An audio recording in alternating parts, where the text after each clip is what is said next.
The Lord Mayor.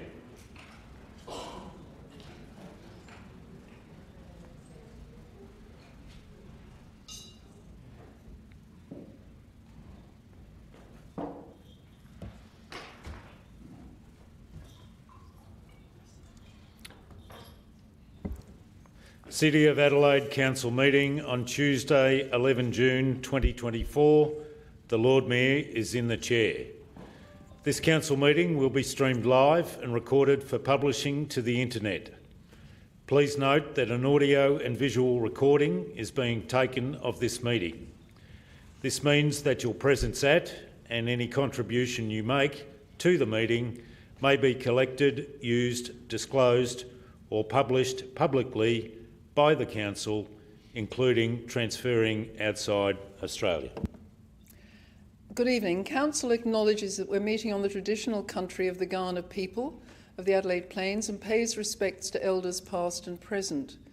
We recognise and respect their cultural heritage, beliefs and relationships with the land, and we acknowledge that they are of continuing importance to the Kaurna people living today. We also extend that respect to other Aboriginal language groups and other First Nations people who are present with us. The Council acknowledges the vision of Colonel William Light in determining the site of Adelaide and the design of the city with its 6 squares and surrounding belt of continuous parklands, which is recognised on the National Heritage List as one of the greatest examples of Australia's planning heritage. We pray for wisdom, courage, empathy, understanding and guidance in the decisions that we make while seeking and respecting the opinions of others. May we in this meeting speak honestly, listen attentively and think clearly and decide wisely for the good governance of the City of Adelaide and the well-being of those we serve. I now ask all present who are able to stand in silence in memory of those who gave their lives in defence of their country, at sea, on land and in the air.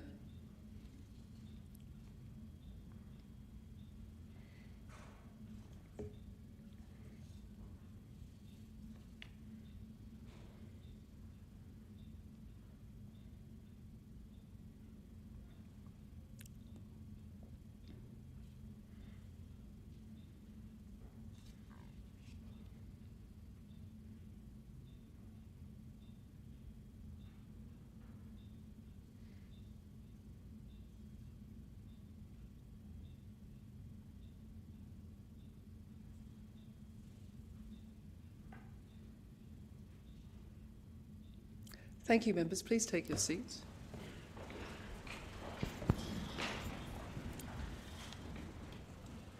I don't believe we have any apologies or leaves of absence. Can I ask someone to move the minutes, please? Deputy Lord Mayor moved, seconded by Councillor Noon. All those in favour? All those against? That's carried unanimously. Thank you, members. Does anyone have a conflict of interest they'd like to declare? Councillor Sieben-Tritt, related to the parklands. It's in relation to item 16.2. Yeah, thank you. As recorded in the committee. Councillor Kouros. Sorry, Lord Mayor, I have a conflict for 10.1. Lombard Street. Would you fill out the form? I already have. Thank you, that's fine. Thank you very much. We have 2 deputations today.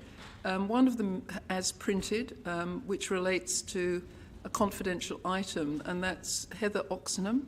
There's a confidential item at the end of the agenda. So in presenting Ms Oxenham, I'd be grateful if you could avoid talking about the financial matters on the grounds that when we go out to tender, we like not to make it obvious how much we're going to be tendering for. Thank you.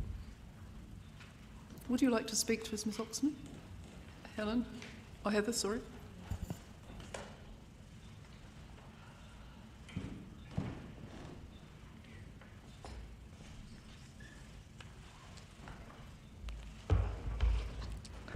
There'll be 2 of us giving this deputation. Zita is another board member of Spirit of Woman. 5 minutes. Okay. I won't ask everyone to stand in honour of all the women and children who've been murdered or killed because of domestic violence then. We won't have enough time. So first of all, I just want to acknowledge the courageousness and the courage of this council to supporting us for 7 years. It'll be 8 years in November. And we understand the difficulty of working with a community group that is very passionate about an issue and may not have always had their ducks all in a row. But we come to you today because we have proposed a 2-phase project. Phase 1 is with the sculpture in Benithan Park. And I wanted to just make clear that the reason that Benithan Park can't be a ripple is because Adelaide Central is the flagship site. It's from which all the other ripples stem from. And I don't think I need to spend a lot of time talking about how important this issue is in the community, because I think you've supported it by allowing us to be here today. And I think we have your commitment. I think the difficulty is believing that we can pull this off, believing that we have the ability to raise the rest of the money that's required. And I hope there's no unconscious bias because we're a group of women and the artists are women, and there is some trepidation about our ability to match our passion with our capabilities, because we have that. We have over 50 letters of support here from every community organisation in South Australia. There is no doubt the benefits of this memorial. It's not just an object in the ground. It's about bringing children, high school students, survivors, clients from child protection, to show them that they are not alone, that this is a community issue, and through that they get some self-respect and understanding that it's not all in their head. We speak to people like Raza and they tell us that 75% of their clients come from DV. We speak to Life Without Barriers and they tell us that 95% of their clients come from DV. We speak to Grandparents Without Grandchildren and they tell us all the grandparents that are members of that group are looking after children because of families with domestic family violence. 2 phases. We only had the submission finished in February. It is now June. That is not a lot of time to fundraise. We'd like an endorsement of the whole project because that allows us to fundraise, and with the blessing of the council and the commitment of the council, because it is often said to us, how can we raise money when the council doesn't support it? Thank you very much for having us, and I'd like to acknowledge on behalf of Spirit of Women, the traditional custodians of the land, that we are very honoured to be meeting on today. With the Place of Courage, as has been alluded by Heather, it's not just about building a memorial. It's about creating an active, engaging community site so that we as a whole community, so that we as South Australians can change the narrative about domestic and family violence. And whilst Heather has alluded that many of our supporters are women, it's important to note that family violence knows no gender. Family violence knows no socioeconomic status. Family violence doesn't recognise literacy. Family violence affects every single person, down from the oldest person in our community to the youngest person in our community. And the Place of Courage is a symbol of South Australia's commitment to changing that narrative. And as somebody who's worked in the community service sector for many years, the Place of Courage, I think, provides a unique opportunity for South Australia to lead the nation, if not the world, in terms of how we can explore the use of different mechanisms for changing the narrative. As somebody who's worked in, if you want to call it, the crisis response stage, it's really great to be able to use something such as art to have that discussion. Yeah. Oh, okay, yes. I am about to end. And so Spirit of Women over the last 8 years has garnered so much community support, and there's so much community support for the concept design that is currently before the council, and we've been quite lucky to work quite closely with council staff with regards to developing the brief, advising the artist as to what was required for the site. And so we're hoping that you will continue to support us. And in terms of whether Spirit of Women is ready to proceed, I really wish to echo what Heather has stated, that we are ready to proceed. And in particular, we are ready in relation to the proposal to complete stage 1. And as an organisation, we've just been waiting for the Adelaide City Council's final seal of approval, and we have many sponsors who are waiting for that final seal of approval to be able to have the go-ahead that this is going to happen. And so we hope that tonight we'll be able to get that green light to go ahead. Thank you. Thank you for your presentations. As I explained, the decision will be made in confidence at the end of the meeting, so unless you particularly want to spend your evening watching us, it might be appropriate to go home, and you'll get a phone call in the next few days. Thank you. Thank you very much. Thank you very much indeed. The second deputation is from Dr. Amanda Ruler, and if you would come forward, Dr. Ruler. This is to discuss nuclear weapons and the city's appeal. Your item is at the end of the agenda, but it would be reasonable, with the leave of the council members, to move that forward so we can deal with it straight away. Then you can see the discussion if you're happy, if everyone's happy with that. Again, 5 minutes, Dr. Ruler. Got a copy of the speech for the. If you give it to a member of staff, we'll distribute it afterwards. If it's probably easier, then they can listen to you speaking, which is much better than reading it.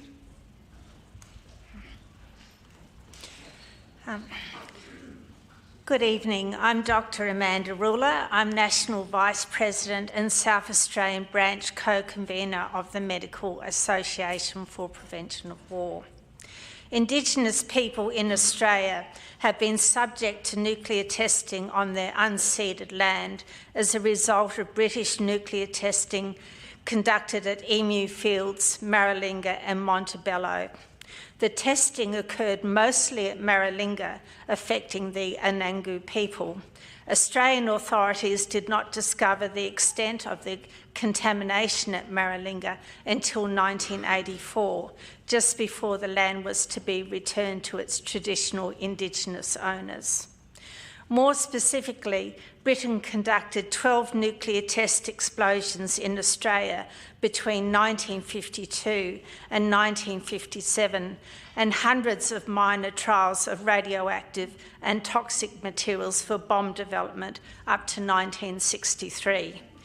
These caused untold health problems for local Indigenous people who were at the highest risk of radiation. Many of them were not properly evacuated, and some were not informed at all. We may never know the full impact of these explosions, but we can listen to the survivors and their stories and learn from them.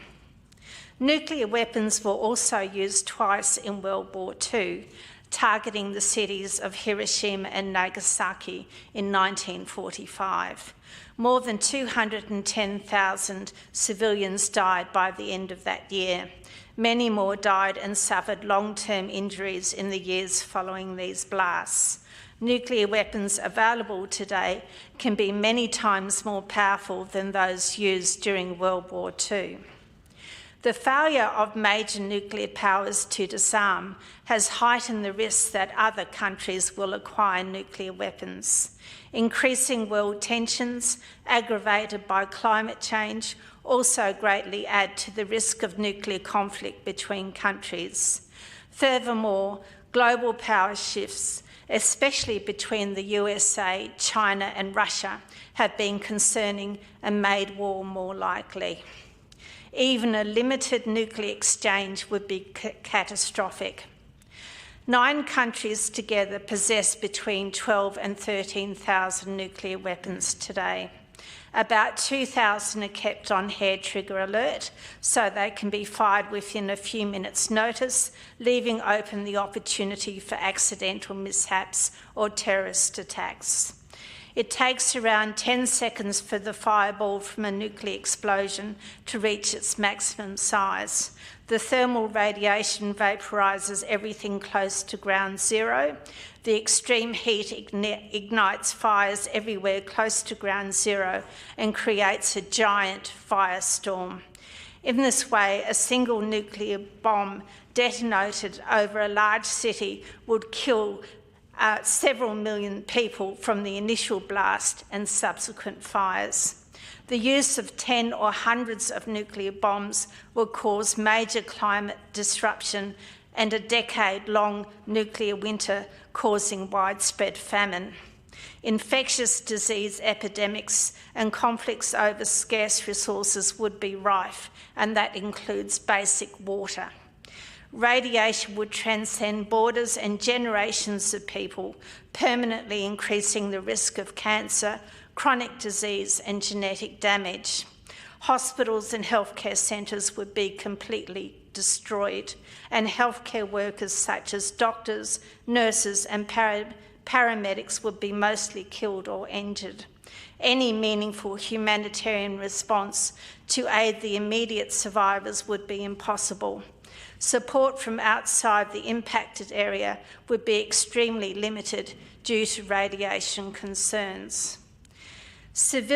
Civilization and all that humankind has ever strived for over our whole history of evolution could be destroyed forever in a flash in the event of a major nuclear war. There's no solution to the use of nuclear weapons, only in their prevention. The International Campaign to Abolish Nuclear Weapons, ICAN, was founded in Australia by the Medical Association for Prevention of War in 2006, which I proudly represent tonight.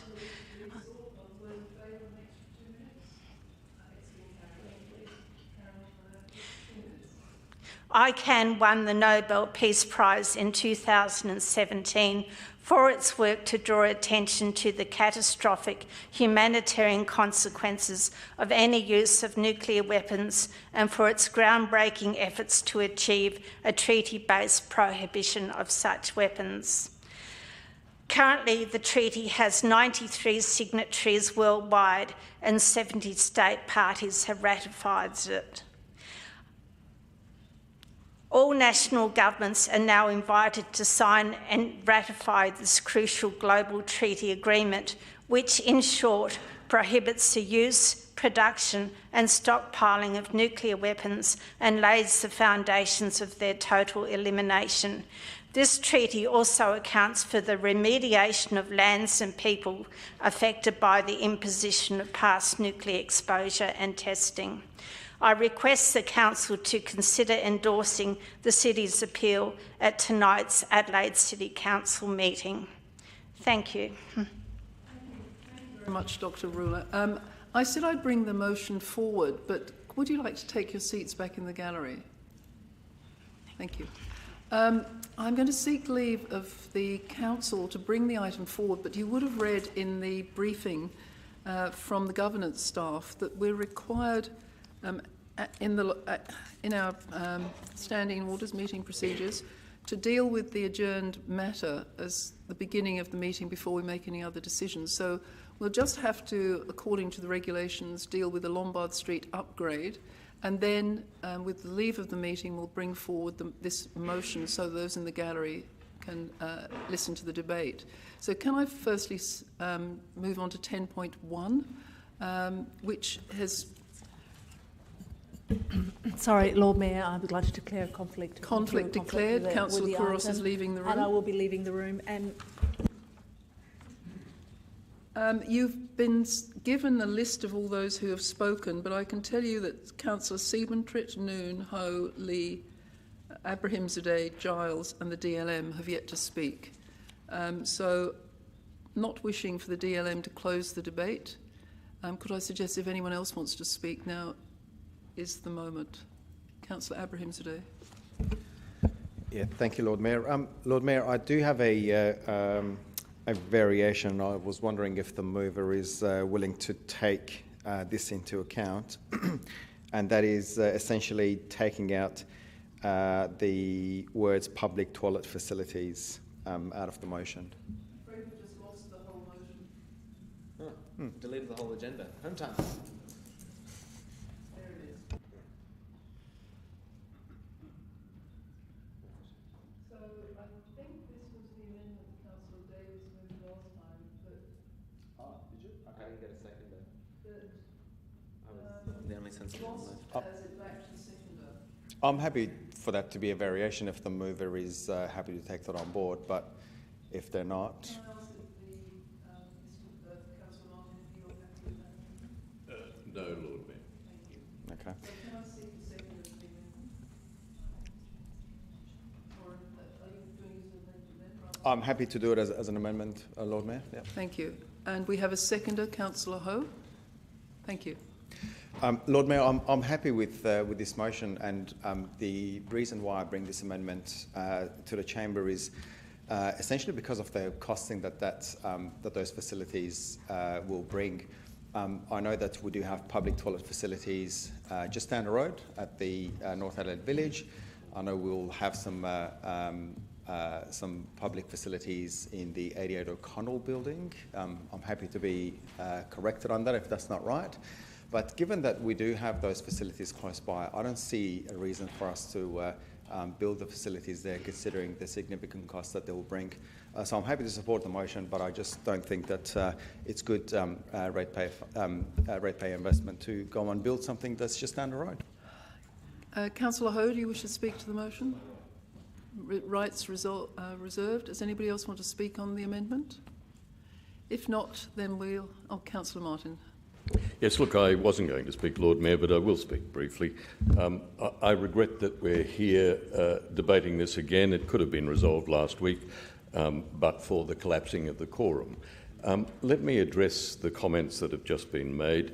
This is merely a request for an investigation by the administration, and any information that is gleaned from that document will inform any subsequent decision of council. But it seems curious to be blocking off even the asking of a question before the process has begun. And I need to correct my colleague councillor. He's quite wrong in regard to the public facilities at the North Adelaide Village. They are closed when the village is closed. Come 6, 7, 8, 9, 10, 11 or public holidays, it is closed. There is no other facility. And so this motion is about addressing that, and it may be that council decides, as the councillor suggests, it's far too expensive. That should be a matter for the elected body when it's in possession of all of the information to enable an informed decision. I'm happy to sum up, but I was just going to ask a question. Okay. Lord Mayor. You're not the mover of the amendment.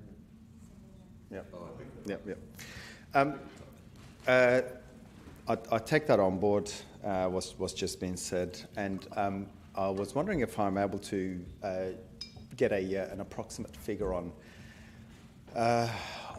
the facilities that will be built in a place where you don't currently have any of those connections.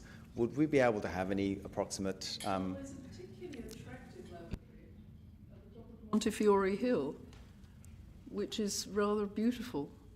So based on that, are we able to? I don't know. Mr. McCready is shaking his head. I don't think he's prepared to commit himself. Through you, Lord Mayor, as part of the motion on notice, it asked us to undertake a review and come back with a report. We would come back with those costings, but the things that we would need to assess is adjacent services where we can connect into. Not sure if there is adjacent services that will reduce the cost. And in regards to the stalls, it depends on how many stalls you actually put in regards to the public conveniences. Thank you. Then can I just ask if you're summing up after the end of the amendment? Yeah, Lord Mayor, I will just make this observation, and that is that I may not necessarily know exactly how much those public facilities will cost. But I can tell you, if you are building facilities like that that are standalone, pretty much in the middle of nowhere, you're not attaching it to a particular building, that those costs will be quite significant. So I think rule them out now rather than waste administration's time. I'm surprised that North Adelaide is regarded as the middle of nowhere, but so the amendment's going to be put now. All those in favour? Against? That is lost, so we'll go back to the original motion. Unless there's any other debate, can I ask Deputy Lord Mayor? Yes. I'll just be very brief and just say, as far as I see, this is asking for a simple standard report in regards to the amenities of that location. And as has already been mentioned, we're only here today debating this because of the collapse of the quorum in the previous meeting. So let's not waste any more time. It's a no-brainer. Let's get a report underway and take it from there. I just have a question, can I? Yeah.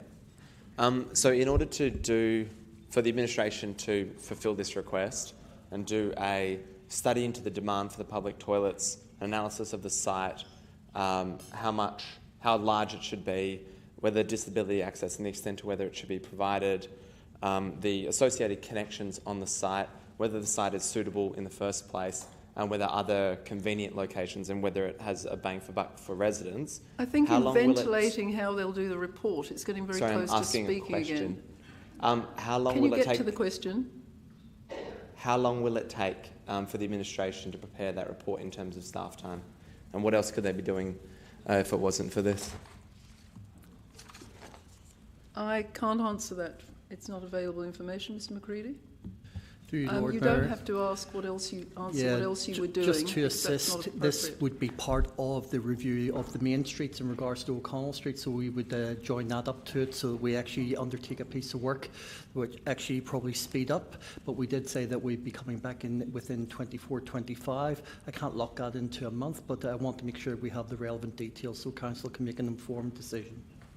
So that wasn't an answer to my question at all, Lord Mayor. The question was... I'm sorry, Councillor. It's the answer we've given you. We can't change the answer. The answer was actually very specific. How long does the administration think that it will take in terms of staff time to complete the report? I don't think that we can answer that question. I'm sorry. So I'm going to put this to the vote now, unless Councillor Martin wishes to sum up. All those in favour? All those against? That is carried. Thank you, members. So now can I seek leave of the meeting? Can we bring Councillor Kouros back in? When she returns, I'd like to seek leave of the meeting to bring agenda item 19.2 forward so that we can deal with that matter, as there are people in the gallery, I imagine, who want to see that item. Can I seek leave of the meeting to bring 19.2 forward? 1, 2, 3, 4, 5, 6, 7. I'm sorry, Councillor, we're seeking leave to bring 19.2 forward. All those in favour? All those against? That's carried. Thank you, members. So 19.2 is the Deputy Lord Mayor's Cities Appeal Nuclear Weapon Ban Treaty. Thank you, Lord Mayor, and I would seek a seconder for a motion. Councillor Noon. Thank you, Councillor Noon. Fellow members, the Cities Appeal gives the opportunity for cities and towns to support Australia signing and ratifying the Treaty on the Prohibition of Nuclear Weapons, the TPNW, contributing meaningfully to the global push for nuclear disarmament. This matter is especially important to South Australia, considering our tragic and brutal history with atomic testing, as already been mentioned. Driven by grave concerns for the devastating humanitarian impacts of any use of nuclear weapons, 2/3 of all nations negotiated the Treaty on the Prohibition of Nuclear Weapons in 2017. It is the first treaty to comprehensively outlaw nuclear weapons, setting up a pathway for their total elimination. It made history when it entered into force in January 2021. It now has 93 signatories and 70 state parties and enjoys support from the majority of our Southeast Asian and Pacific neighbours. Australia has not yet signed on to the treaty, although the Labor government has expressed an in-principle support. In Australia, more than 45 councils have endorsed the Cities Appeal, including Melbourne, Sydney, Hobart, Fremantle and Brisbane. In June 2021, the National General Assembly of the Australian Local Government Association unanimously passed a resolution calling on Australia to sign and ratify the TPNW. International endorsers of the city's appeal include Geneva, Washington DC, Hiroshima, Los Angeles, Paris, and even my hometown of Manchester. The Australian Red Cross, the Australian Medical Association, the Australian Council of Trade Unions, and over 130 Australian civil organisations have called on Australia to join the treaty, supported by 76% of the public, and that's Ipsos March 2022. And over 75 of federal parliamentarians support this action too.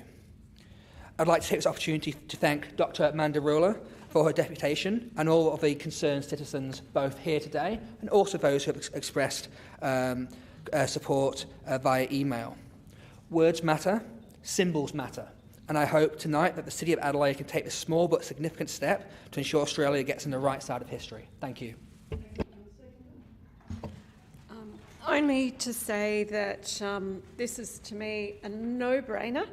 Anything to reduce the loss of potential life is something that all responsible humans should support. So I would actually hope that everyone around this table would support this motion tonight.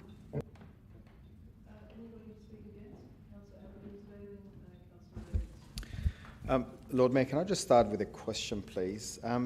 The directive that will come out as a result of this motion, or I guess the intention of the motion, am I able to get some clarity on that? Because the comments that administration have provided kind of seems like there's nowhere else that we can go from here if this motion was to pass. I think that the matter has come before this council on several occasions before, and we've always supported any treaty or coming back from the brink in any way, whether it's... I remember in the 90s there was a motion about yellow cake being shipped through the city, and we objected to that and made a request that yellow cake wouldn't come through the CBD. So this is following in the footsteps of consistent motions, but I'm not sure that we have any power, if that's your question. So I guess what I was trying to get at is, going forward, if this motion passes or doesn't pass, what would be the impacts? What are the steps that we'll take from then on? I suspect the only avenue would be to send a letter to the Prime Minister. Okay. Notifying the PM of the Council resolution. I think he would be keenly interested. Okay. Okay. Thank you for that clarification, because point 3 to me essentially sounded like the advocacy component was done. So regardless of which way the motion went, you've already written to Mr. Steve Georgianis, and that there's nothing else that can be done from here on. I suspect that there's a matter of solidarity if every city feels the same way, but I think that it doesn't actually tell me to do this, but it's the only rational response, to write to the Prime Minister. So if the motion passes, there will be a letter that will go out on behalf of the City of Adelaide, notifying the PM of this resolution. Well, that probably would have been it probably would have been good to have that in the comments, just because that was a bit unclear, because I was trying to understand the intention of the motion, whether if there's an advocacy component to this or not. Lord Mayor, I'll speak to this briefly. Can I start by commending those that are advocating for this, as someone who has fled a war-torn country. I completely understand and appreciate the devastation that any weapon brings, whether if it's nuclear or otherwise. This sort of advocacy, and I guess this motion would probably be more effective in federal parliament rather than in the council chamber. And I say that with respect because there are certain things that are within our power and within our realm.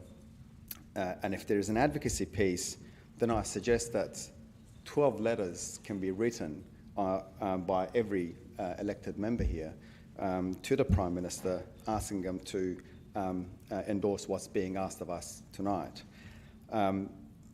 But bringing this to a council chamber and expecting the federal government to change its mind or to take this into account to go and make an adoption, I just think that's probably not the most effective way of going about it.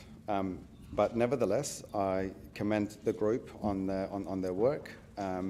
At this stage, I won't be supporting this just because I don't see this as local government business, but I'll be more than happy to put my own personal email to the federal MPs. They're the ones that are ultimately making that decision. When I was pondering this motion, I did wonder which category of roads, rates and rubbish it fell into.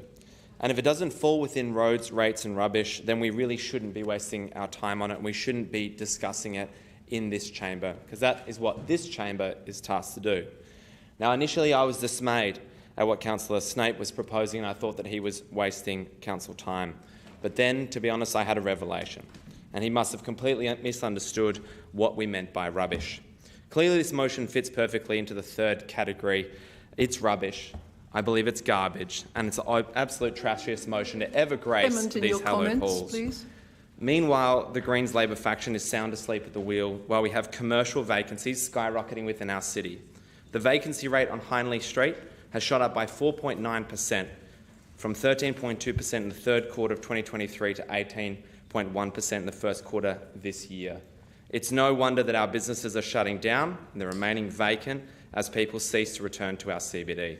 Instead of tackling real issues facing our ratepayers, like the skyrocketing cost of living, rampant inflation and our budget debt bomb, which is ever looming, we're dealing with motions seemed to design to boost Councillor Snape's profile for his Greens party pre-selection.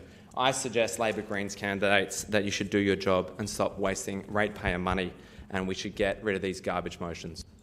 Councillor Elliott, I think that we know how everyone's going to vote and we should get to that point as soon as possible.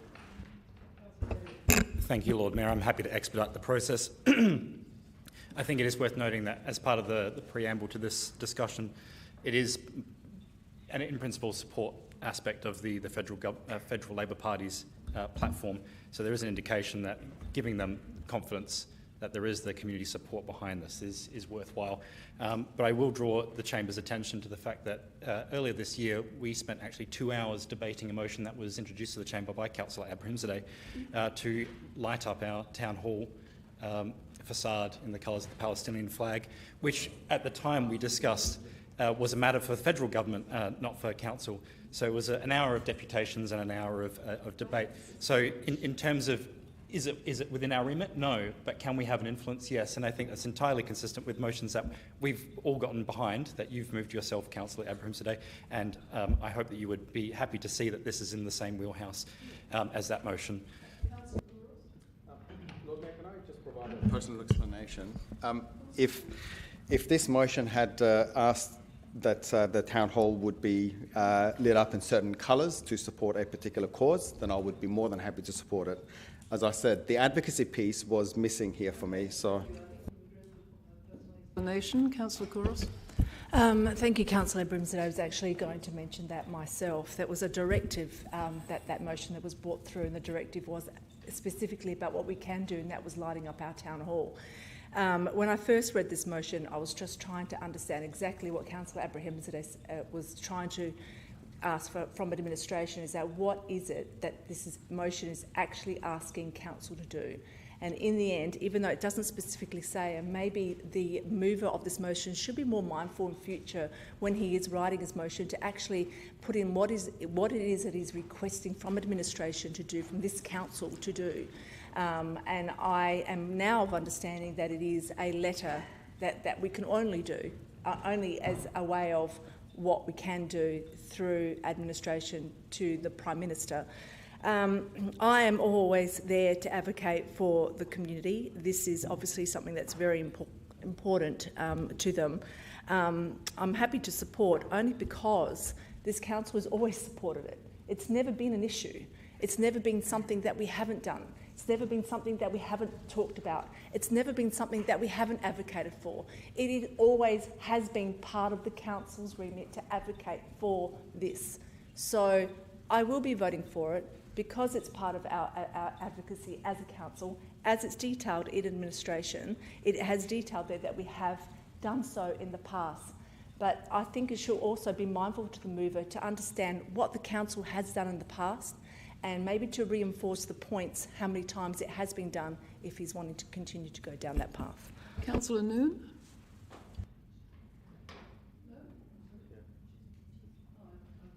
In that case, shall we ask Deputy Lord Mayor to sum up?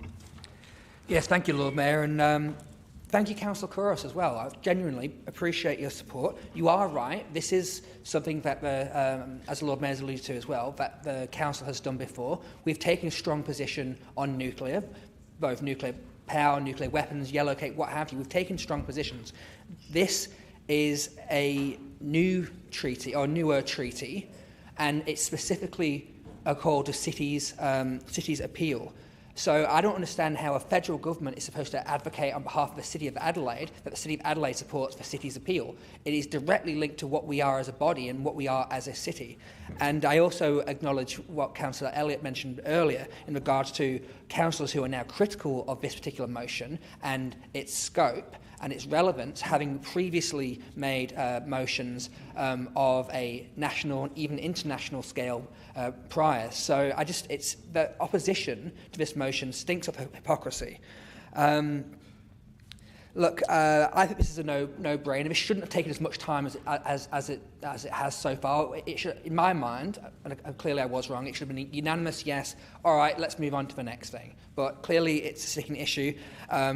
The elected member who's accusing others of angling for pre-selection is himself one in the media angling for pre-selection. So that was a very interesting point as well. So and then spent best part of his entire time putting forward a neoliberal economic agenda, despite us talking about nuclear. Come on, let's just keep. Can we just keep on the topic? Well, it's apologies, Lord Mayor, but it is hypocrisy from the point of view. I know. Can we just keep on topic because we're veering off into the bushes again? I will look. This is a no-brainer. As I've already mentioned, it's something we've already supported. It is relevant to the elected members. It is relevant to the city, and it is relevant to our council area. And I just want to take this opportunity once again to thank our visitors for coming along today and showing your support. And I hope my fellow elected members will support this.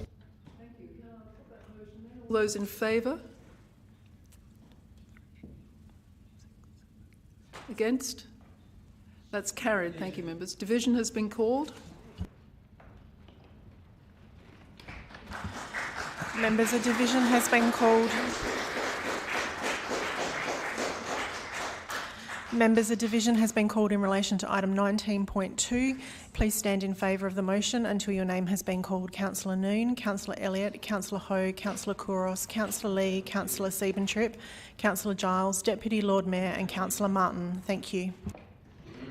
Lord Mayor, can I request for the item in confidence to be brought forward as well? They are still waiting in the gallery. And no, the people.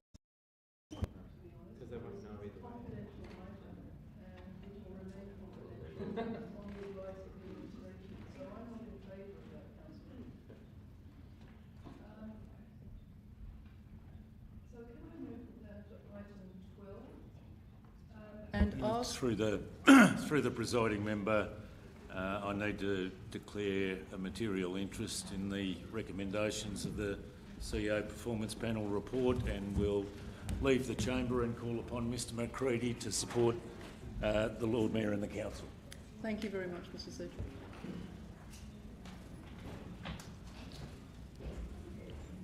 Now, members,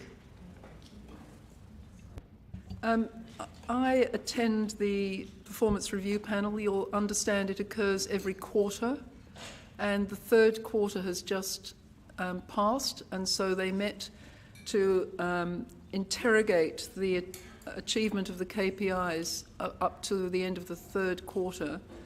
It is a slightly anomalous discussion because you'll appreciate that we don't have a permanent CEO. throughout these 3 quarters, we've had 2 individuals occupying the role. And in reality, the KPIs that are the targets for the organisation. And the CEO, whoever's in the chair, is just the custodian who manages those KPIs. So the committee was generally impressed by the number of positive results at the end of the 3rd quarter, and just worked on developing some interim KPIs for the next year. Clearly, depending on the appointment time to the next permanent CEO being brought online, these will be in place until that occurs. So if someone could move the recommendation, moved by Councillor Martin, seconded by the Deputy Lord Mayor. In the hands of the Council, are you happy to move both items? Councillor Martin, yes? Yes, I am. And the seconder. Is there any debate on that? No? If not, I'll put it to the chamber. All those in favour? Those against? Thank you, members. Could I ask that Mr Sedgman be retrieved?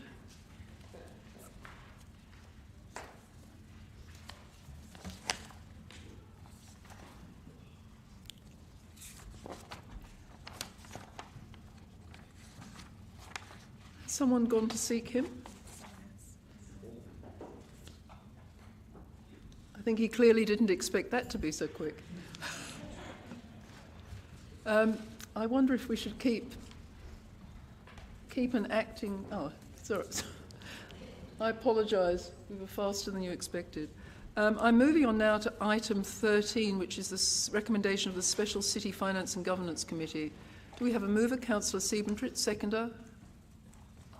Councillor Martin. Do you wish to speak to that, Councillor? No, I may make comments at the end though, Lord Mayor. Any other comments? No? If I not, reserve my right. I don't think there are any other comments. Would you like to take up your opportunity before we close the debate? No, if there's been no debate, I'm happy to leave it at that. Okay. And Councillor Martin? No? All those in favour? All those against? That's carried. Thank you. A division has been called.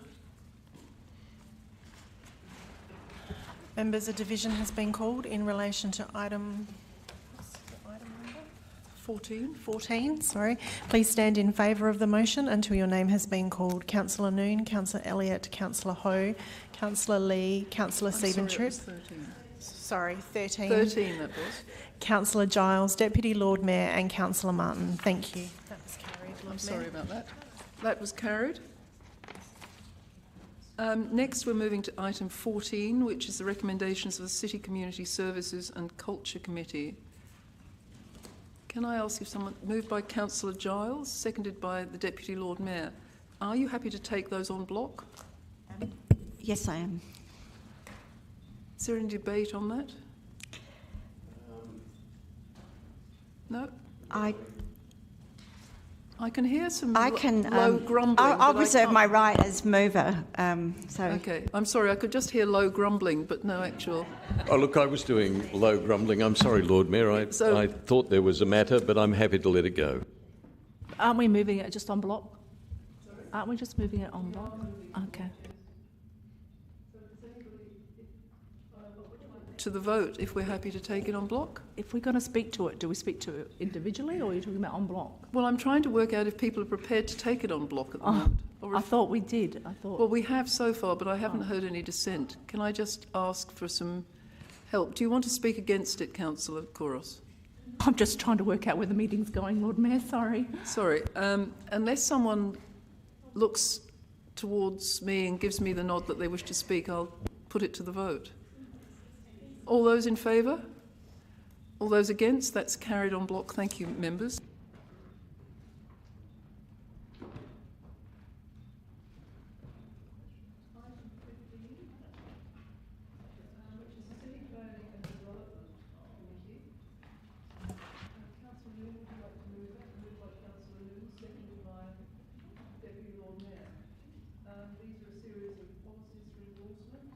Take them en bloc. If we can, all those in favour? Yep. All those against, that's carried. Thank you, members.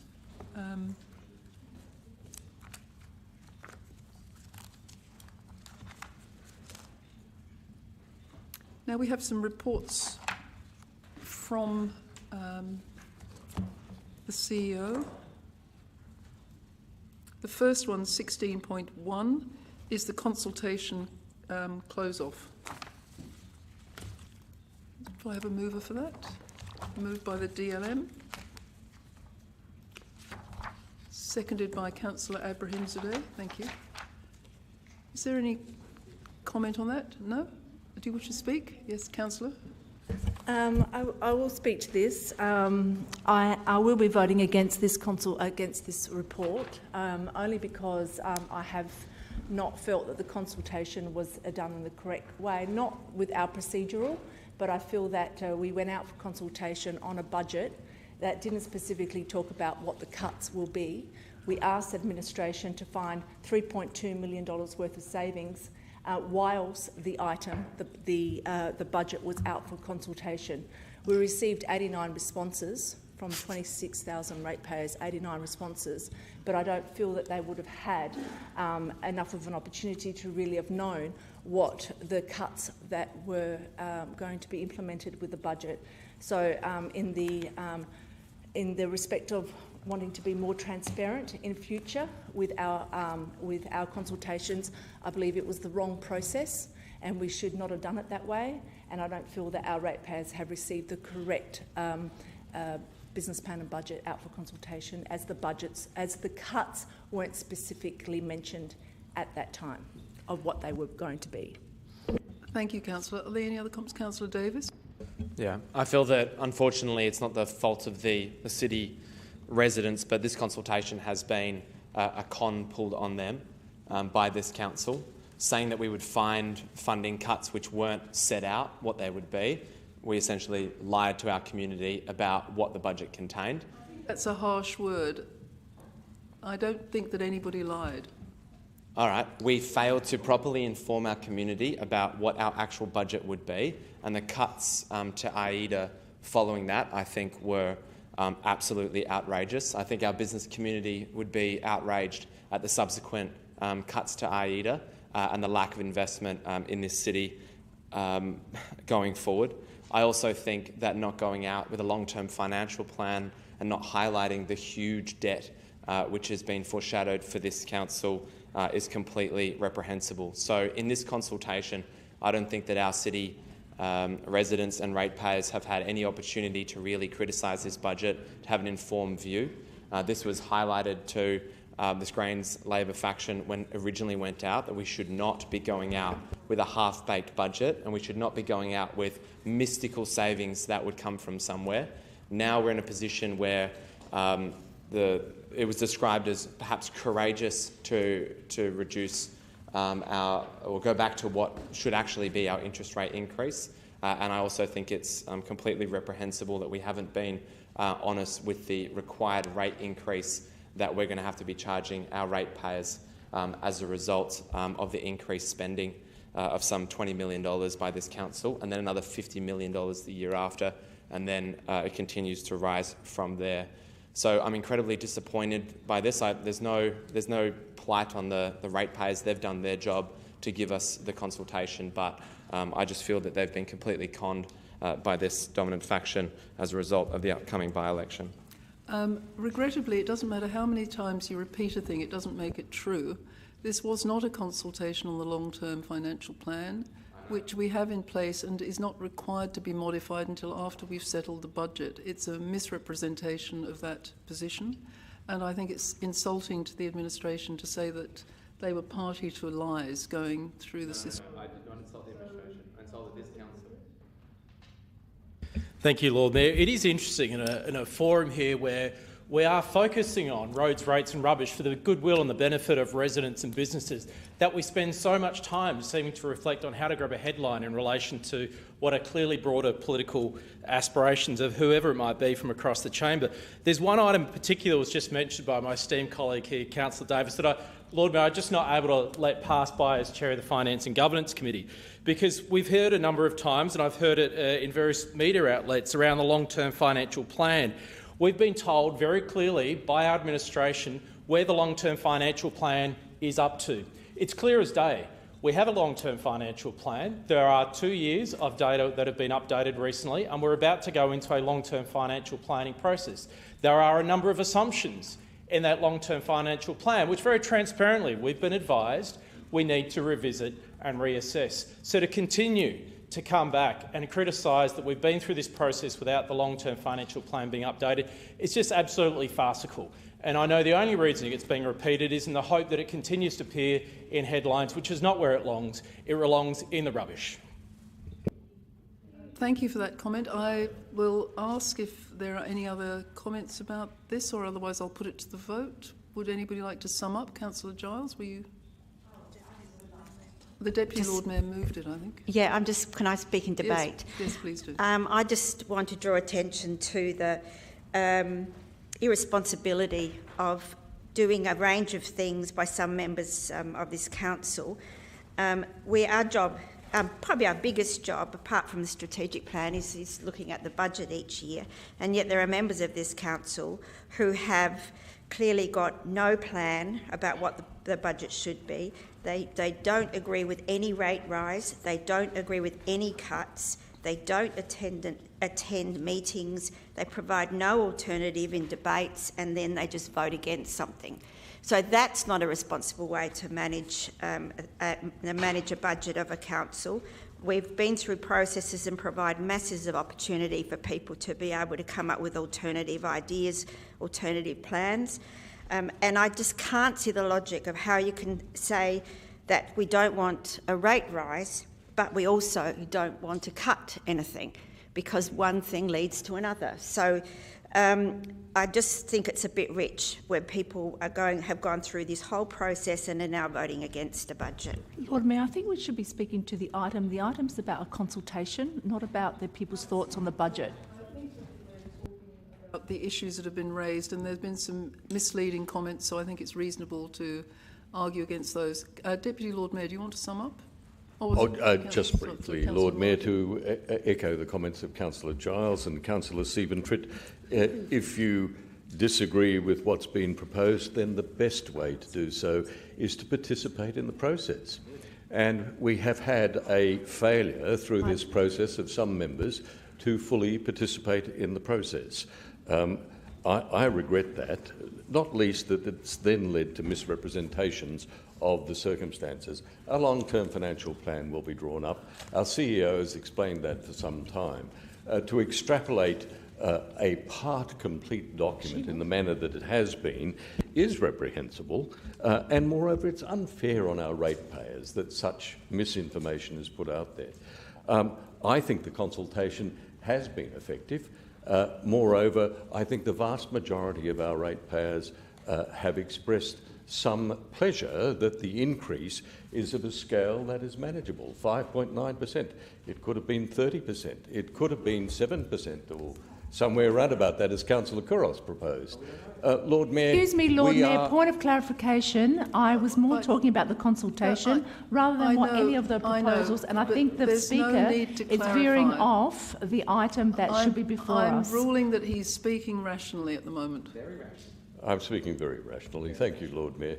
I will leave it there, but I just urge the elected members to contribute in a substantial way to the debate, rather than these pot shots from the trenches, all aimed at spreading misinformation. It's entirely inappropriate. I think we'll put this to the vote now. Deputy Lord Mayor, are you happy for me to put it to the vote, or do you need to sum up? All those in favour? All those against? That's carried with a division called. Members, a division has been called in relation to item 16.1. Please stand in favour of the motion until your name has been called.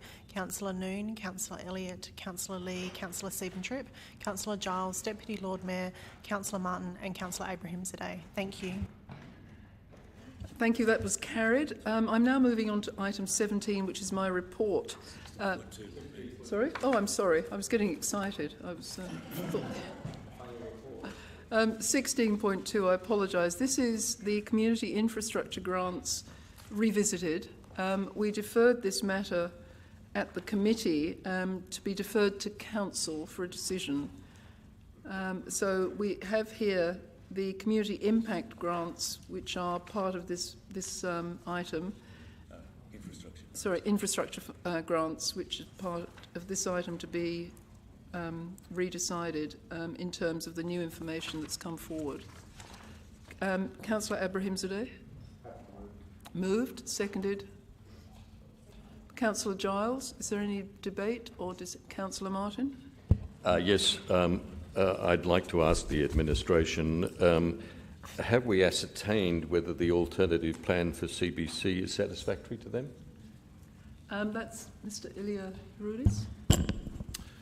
Thank you for the question and through the chair. Yes, important to note that this did form part of their proposal, and as stated in the report, it was just a misrepresentation of the total proposal put forward by CBC, so they had always applied for lights on both ovals, and this corrects those errors in the original report. That's a question. Councillor Davis, is this a question or to speak? Yes, please, just a question. What is the current budget for the community impact grants now, as adjusted? Through the presiding member, this allocation of $90,000 would round out the full allocation of the grants program for 23-24. So there's 90k left.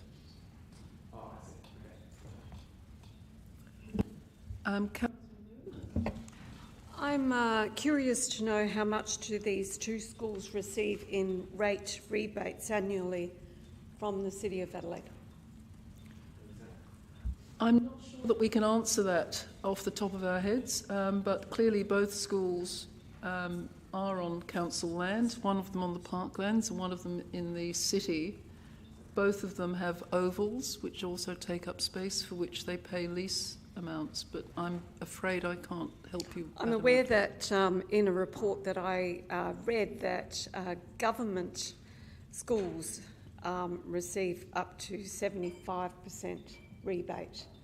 I'm not so sure about... I believe they have a complete rebate, don't they? Through the presiding member, there is a mandatory rebate of 75% for education provision. Yep. So many other organisations have to pay rates, but these have quite substantial rebates.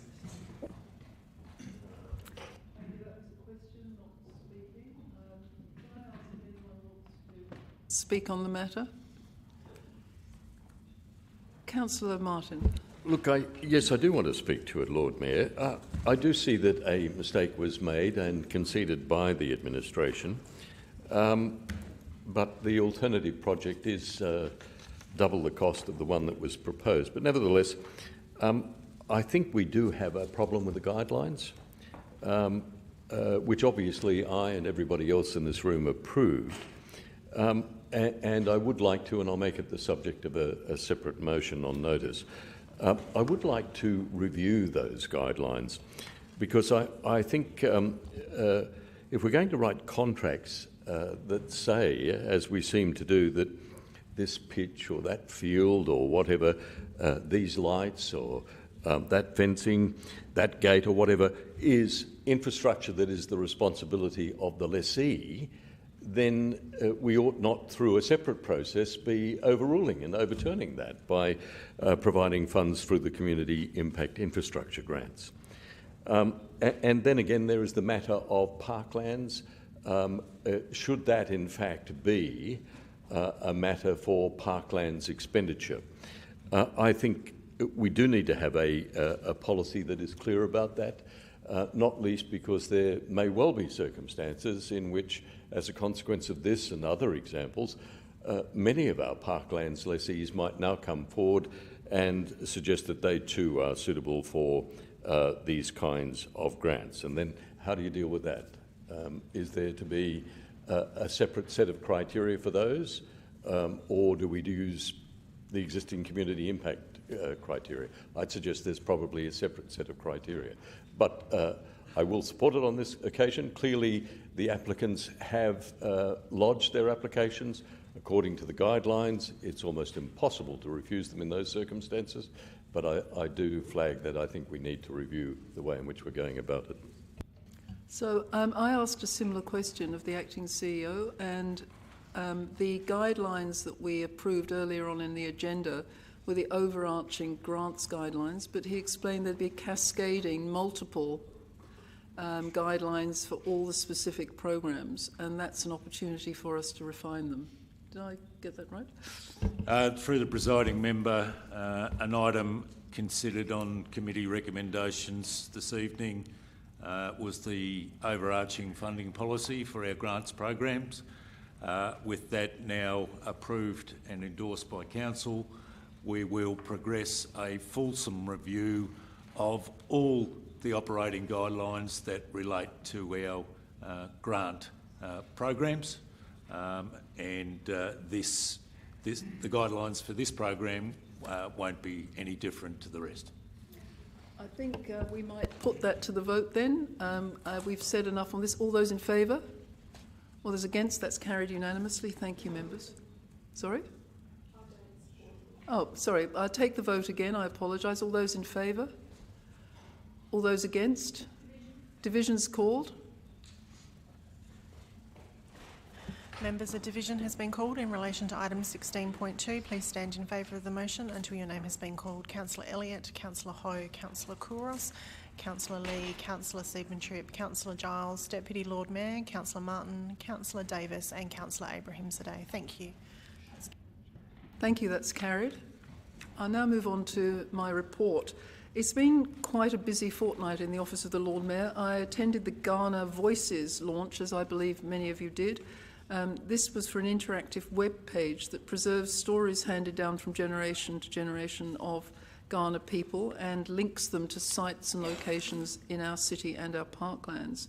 The web page lets you explore an interactive map to watch inspiring videos from the Ghana community members, whilst also looking at the history of various places in the Adelaide parklands. We've had several civic receptions this week. One for the awards named after Ruth Gibson, a pioneering trailblazer for the National Council of Women. We also attended a civic reception for the 150th anniversary of the University of Adelaide, and we met the bell ringers from across Australia and New Zealand as their association gathered for an annual festival in Adelaide.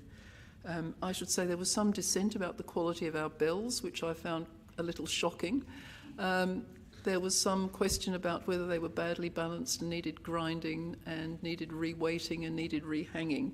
But apparently they have an unusual chime that some people find quite endearing. So I'm not actually sure where we stand with the bells, but campanologists take it very seriously.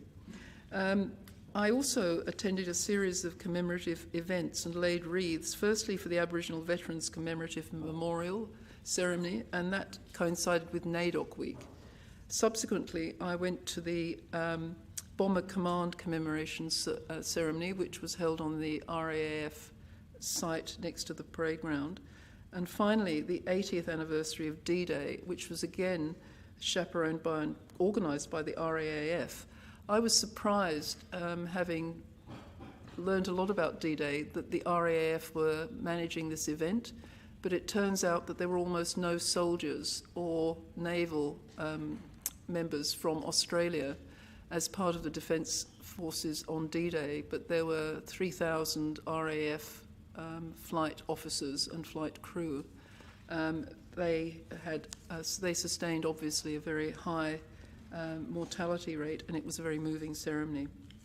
When I went to these events, I met 4 centenarian flight officers, including one member of Bomber Command, a veteran, who turned 100 in November, and he had DFC as well as an OAM.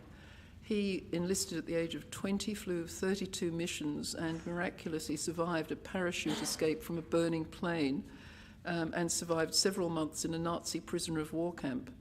His only comment was he was slightly annoyed when he got out to discover he'd been promoted and could have been in a more comfortable digs in a better camp. It was a very moving experience, and I hope that some of you have the chance to go next year, because you meet extraordinary people and the opportunities to do so are limited now. So thank you very much. Could someone move my report? Moved by Councillor Davis, seconded by Councillor Abrahimzadeh. All those in favour? That's carried.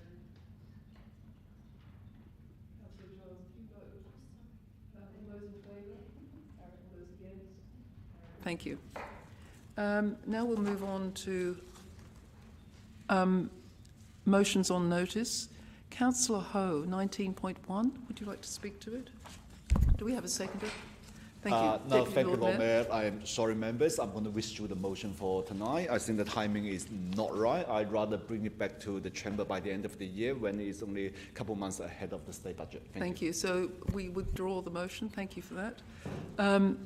19.3, Councillor Kouros. Thank you, Lord Mayor. I'll move the motion as printed. Do I have a second? Thank you, Lord Mayor. The budget has been a very long process, and as I mentioned before, there were a lot of cuts during this budget, and I was there for every meeting. I was there for every discussion.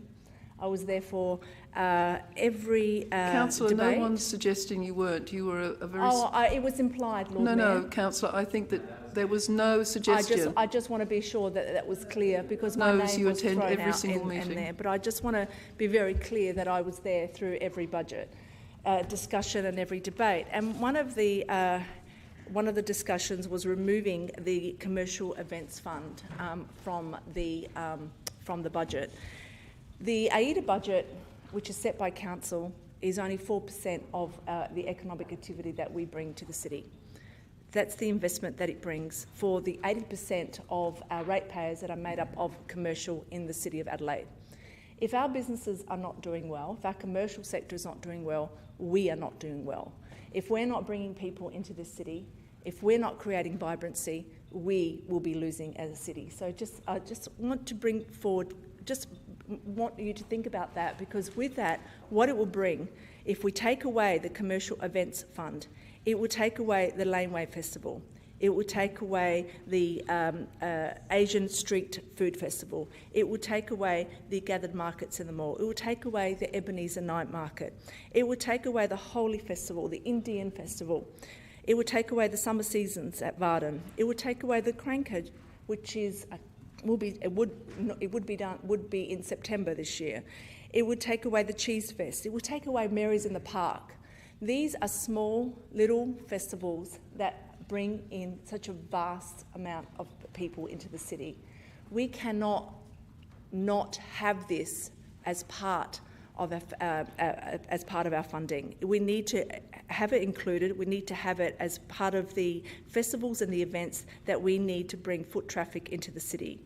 It is very important to ensure that the economic activity continues within the City of Adelaide. And as we know by the stats that we have received, is that we are not reliant on the worker anymore. We are reliant on the city worker. We are reliant on people coming into the city and spending their money. And if we don't have these events there for them to do that, then how are we supporting our small businesses, our small local businesses? And that is what's really important. And we are in a crisis. We need to be thinking forward. We need to ensure that we have got strategic events in place to encourage this economic activity. Small investment spread over throughout the year to help support our city and to bring people to ensure we have a vibrant events. Thank you. Would your seconder like to speak? Rights reserved. Councillor Stephen Tritt. Just speaking briefly this, I will be supporting it. I think I've had some positive conversations with Councillor Kouros, as well as many other council, on the importance of supporting our business community. It strikes me that having a vibrant city, part of that is having a strong business community, but many of our residents want to live in the city because of its vibrancy. I will make the observation, though, that my understanding is what we're looking at under item 3 here is pretty much exactly what we previously agreed to, whereby we'd agreed to consider these dollars as part of the Q1 review, and we're effectively re-supporting that. So I supported it last time, and I'll support it again.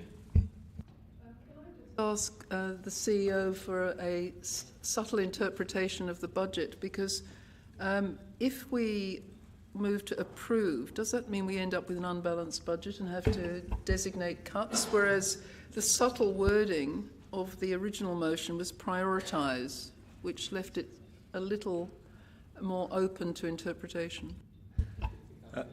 Through the presiding member, the third arm of the resolution is essentially a direction that we will find $500,000 in the first quarter review, whereas the previous resolution of council was that finding that 500 would be a matter of priority. So it's a difference between a direction to find as distinct from a commitment to review and prioritise finding.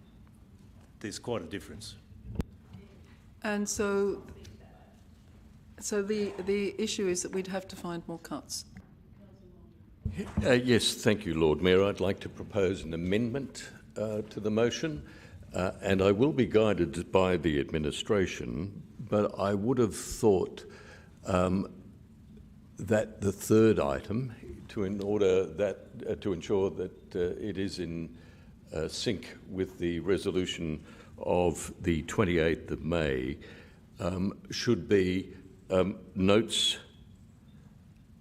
the recommendation of committee on the 28th of May 2024 to prioritise and monitor the external grants funding program. Would that satisfy the... No, that's just changes the motion. Thank you.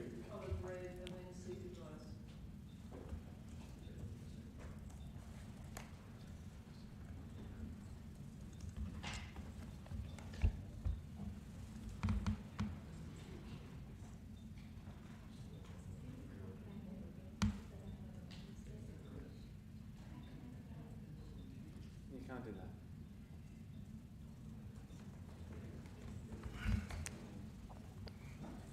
That's just changing the motion. I don't think it's a direct negative. Yes, it is. No, it's not a direct negative. It's the same, just one word change, but it doesn't change it from materially, I think. No, one means it happens, the other one means we'll think about it. Yeah. It's complete negative. It's called an amendment, my friend. No, it's like... Lord Mayor, I'd love to speak to it, but others are debating it already. May I speak now then?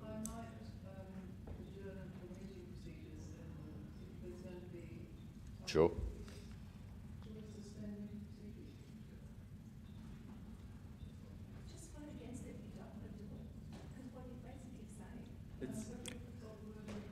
Yes. Look, let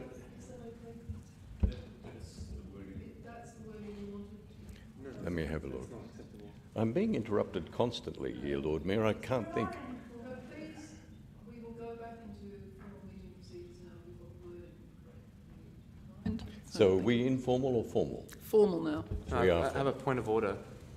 Like you can't seriously, Your Worship, you can't seriously be considering adopting that as a legitimate amendment. There's not a small tweak. It's a complete negation of the motion that Councillor Kouros. One says is to adopt it. The other one is to think about it. They're very, very different. And if you're going to set the standard like this, that means every amendment is in. I think that is not a direct negative. It's a direct negative. No, it's not. Lord Mayor, may I ask Councillor for advice of the administration whether that is a direct negative and whether they are satisfied that the direction in there or the guidance that's provided is clear? My worry is that if it's a direct negative, then we would need a rescission motion to call. No, it's adding more funding.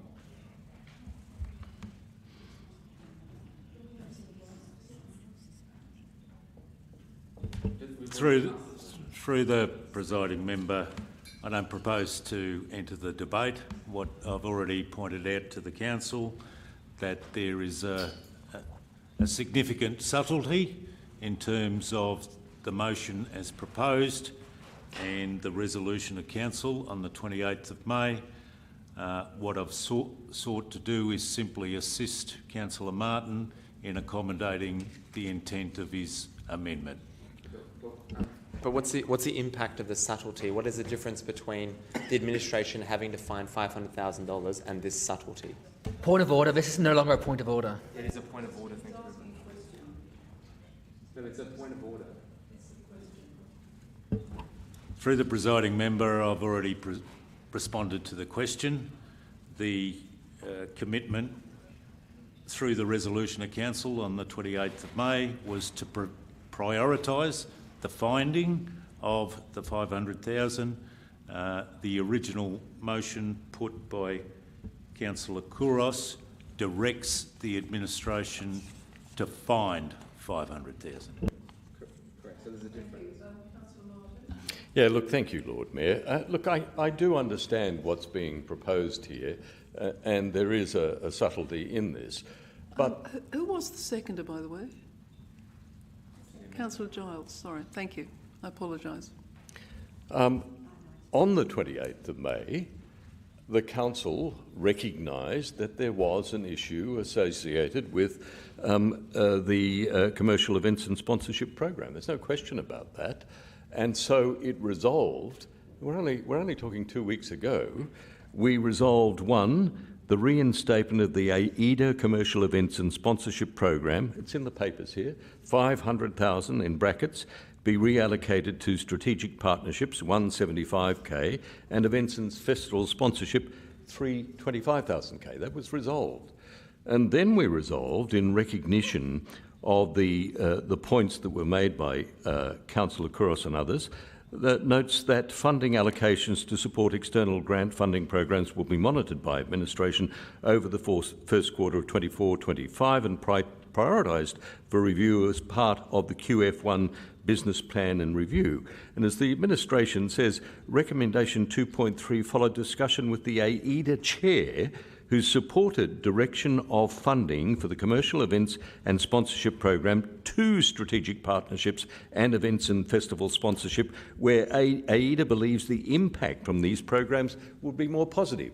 So we actually reached a resolution that was to the satisfaction of the chair of AIDA, and now we're starting to unpick it. And so the consequence would be that there would have to be a change, inevitably I would have thought, to the sponsorships program, events and sponsorships programs, strategic partnerships program to 175k, and the events and festival sponsorships of 325k, if we are at that point of QF1 going to make a reconsideration in respect of the commercial events. It's very, very messy and mucky. The council had the opportunity to consider it, make an informed decision through committee debate, then into the chamber, made a decision, and now there's this attempt to unpick it all. It all just seems to me to be unnecessary.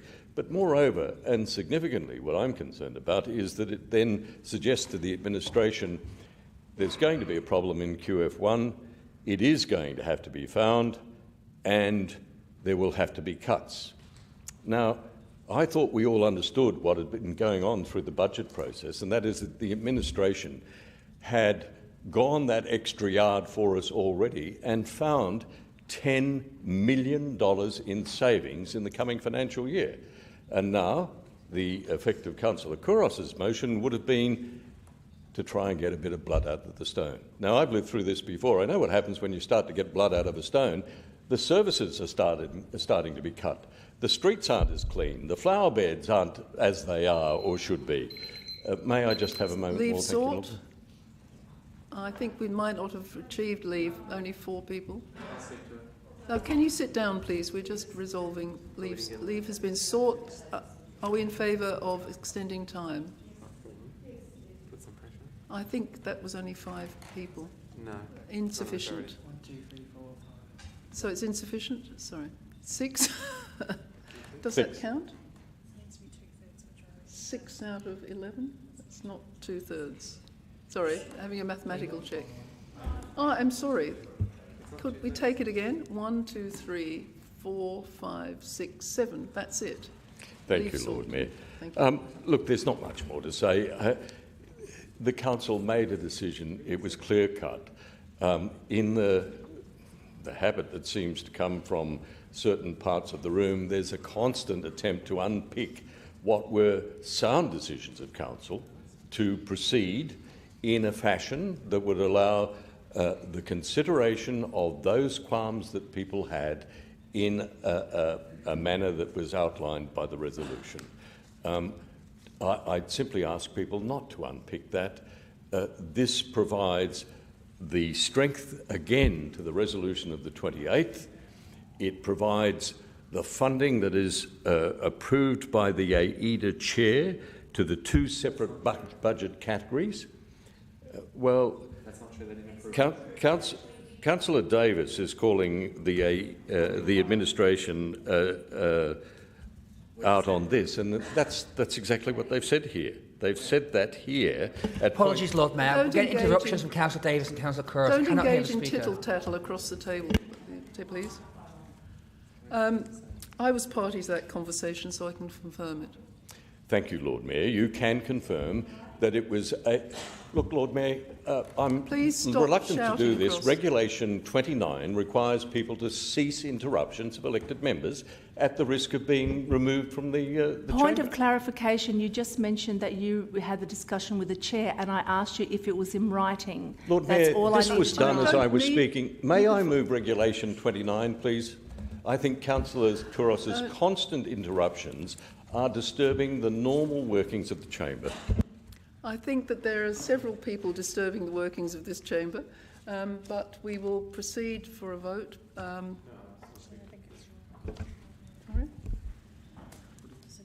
Speak to the amendment.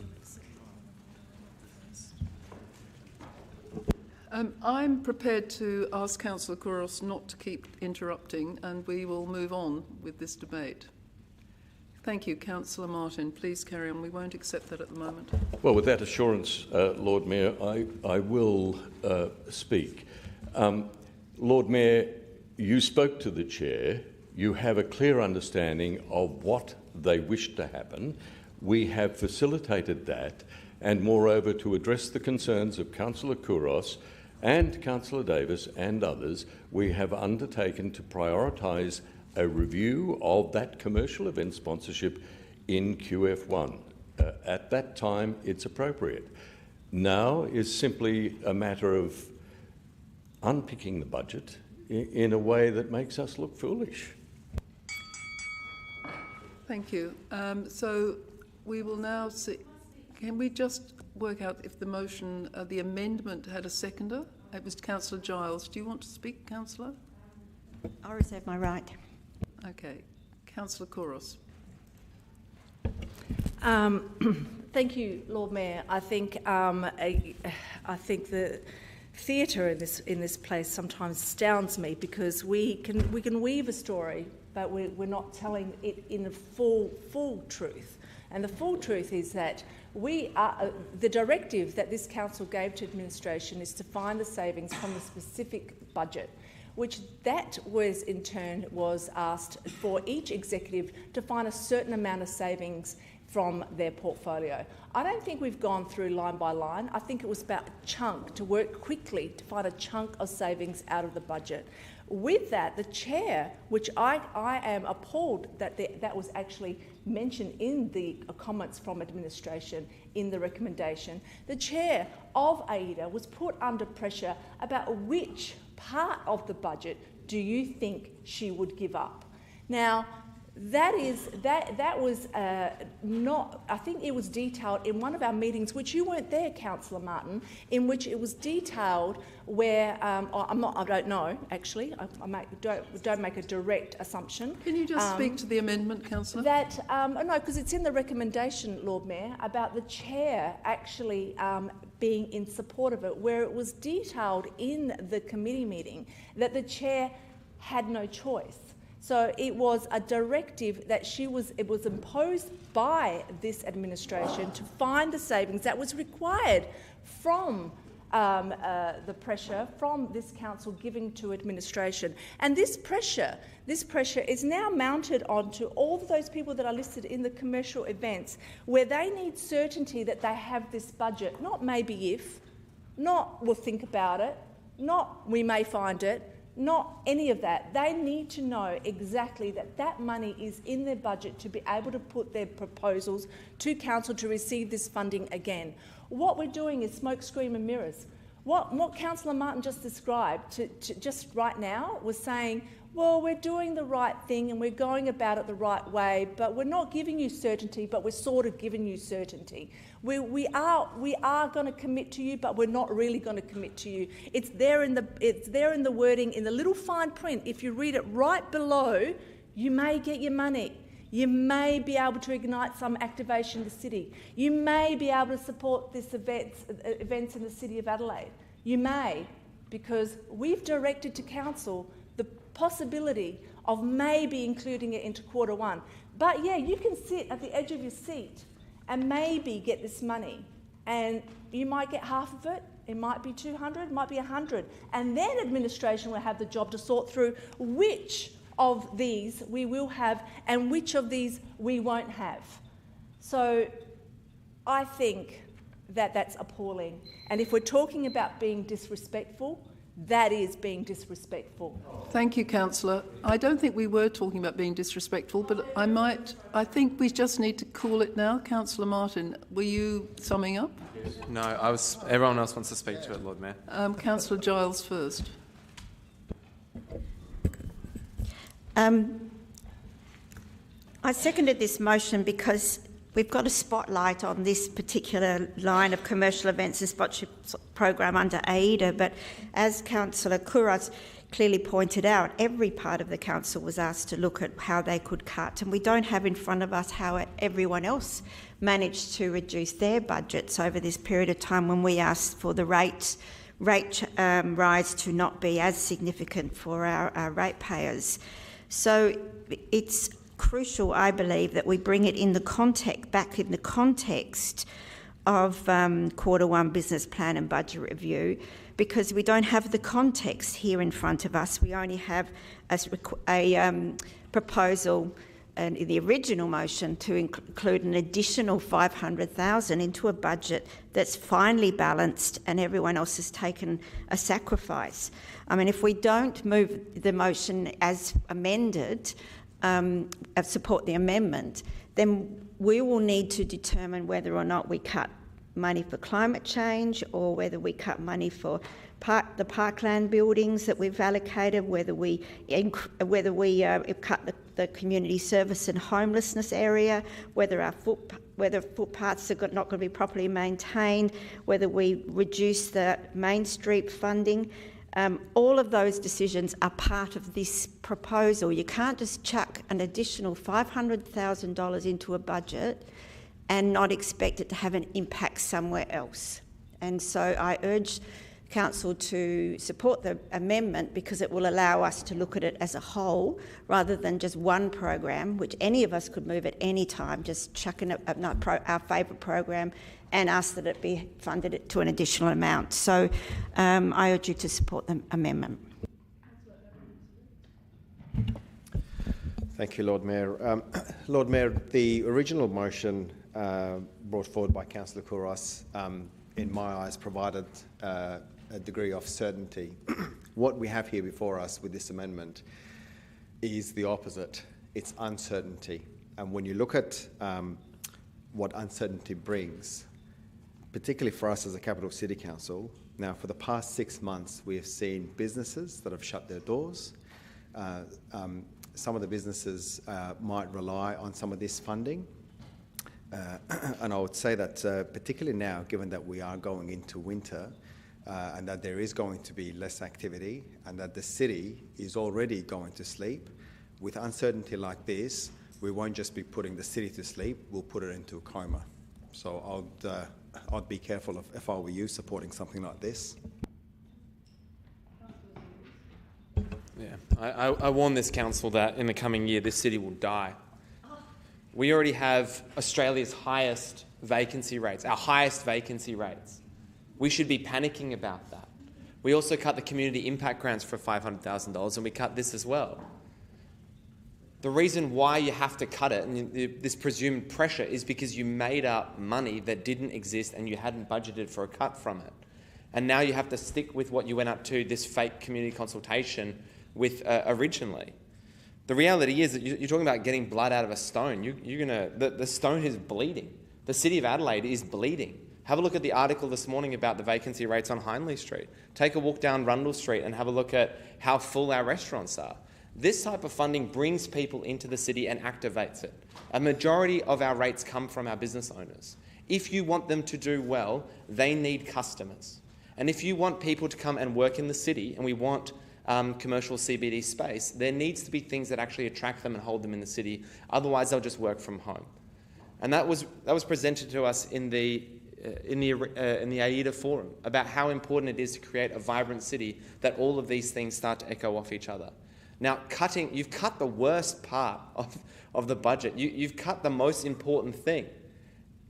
Like, we can do with slightly grubbier footpaths. We can do with slightly, like, some more chewing gum on the streets. But what we can't do without is having events that actually bring people into the city. Because what happens is people lose the habit of coming into the city to celebrate, and they will go elsewhere, or they will stay home. If there's no reason to come into the city, it'll all die. And we have the highest commercial vacancy rates, and you want to rip the thing that brings people into the city. Now, this is $500,000 that does exactly that. Now, couple that with the community impact grants, which were small little things as well. This city is going to die in the next year, and it's the Labor Greens Party that run this council that don't understand the huge pressure that small businesses are facing in times of inflation, cost of living. Because as inflation and cost of living goes up, it only makes it worse for restaurant owners because people can afford to do it less and less and less. People can afford to go to these events less and less and less and less. And what we're doing is pulling out the thing that's actually keeping that flame going. The highest in the rate. We have the highest commercial vacancy rate, I think since 1995. And you want to pull the thing that brings people into the city. It's nonsensical. The original motion guaranteed the money back in. This crap about the AIDA, this rubbish, I apologise, this lie that the CEO of AIDA supported this cut is a flat-out lie. They were told, cut 500, no, it was a flat-out lie. They were told to cut 500,000. Are you accusing me of lying? Yes, I am, Well, Lord Mayor. I think you need to withdraw that. Okay, I withdraw it, but it's true. It's true, you lied. She was told to cut 500 from somewhere. I would like to invoke Regulation 29. It's my belief that the elected member is behaving in an improper manner in relation to the chair. I think we'll leave that to the vote of the council chamber.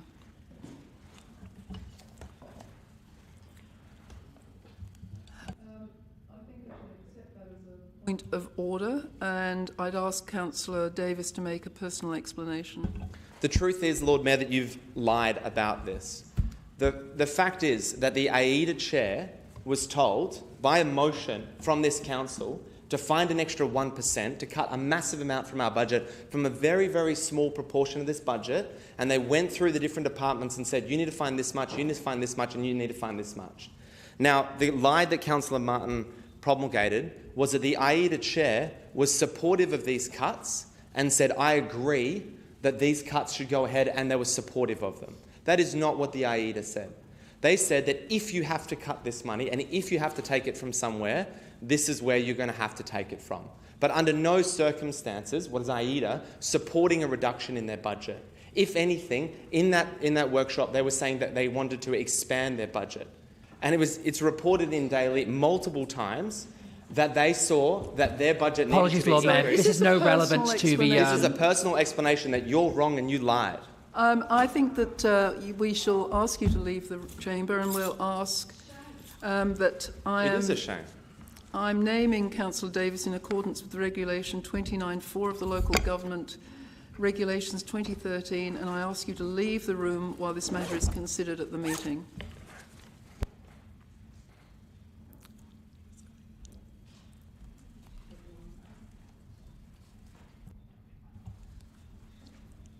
Now, members, we have had some contentious discussions during the budget, and I think it's fair to say that we were asked by AIDA not to cut some programs, and that there was a preference for if we had to have cuts in others. This was predicated on the view that AIDA were developing their strategic and business plan for the future, and they were going to workshop new projects in the next few weeks. I'm looking forward to them coming up with some new agendas for the future and some programs, and I don't believe that it was accurate to say I or the administration have lied. Clarification though, Lord Mayor, why is it that the administration entered into debate by putting it in their recommendation without formalising it with a letter or a correspondence to verify that that was a fact? They had discussions as well with AIDA. Oh, well, I think that that was problematic to be including that in the recommendation.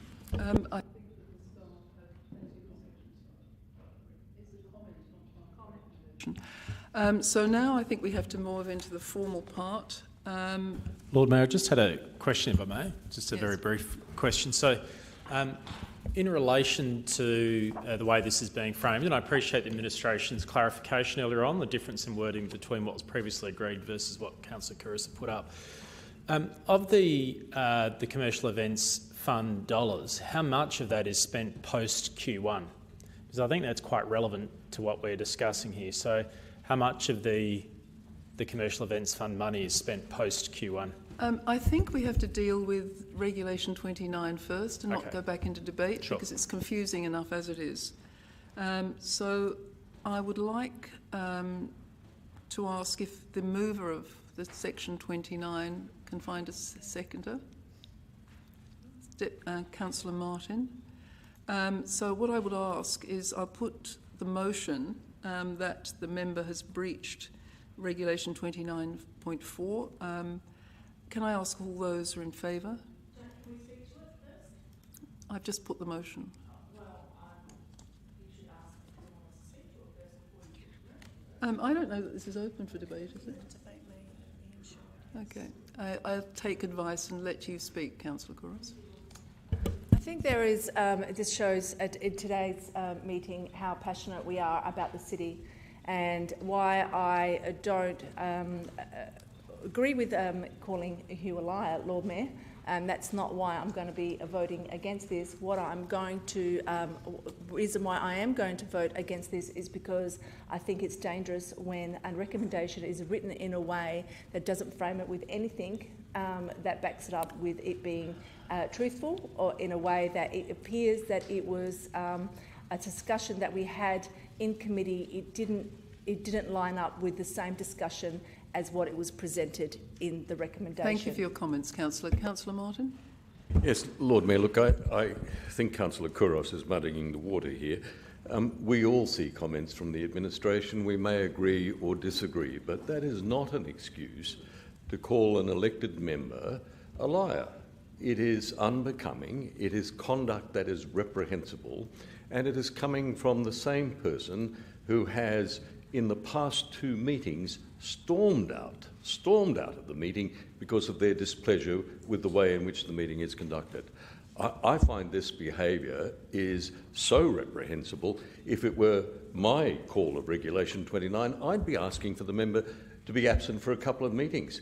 It is so serious. It is not appropriate for people to be attempting to demean other elected members. We have a behavioural support policy that has clear sanctions for such behaviour. I think anything less than an agreement to expel the member from this chamber for this evening would bring disrepute on all of us. Thank you, Councillor. Deputy Lord Mayor, you may be summing up. Thank you. And I think you're summing up. Summing up, yes, Lord Mayor, and the behaviour that I witnessed towards yourself, but also towards the chamber and our audience, at home or otherwise, is quite outrageous.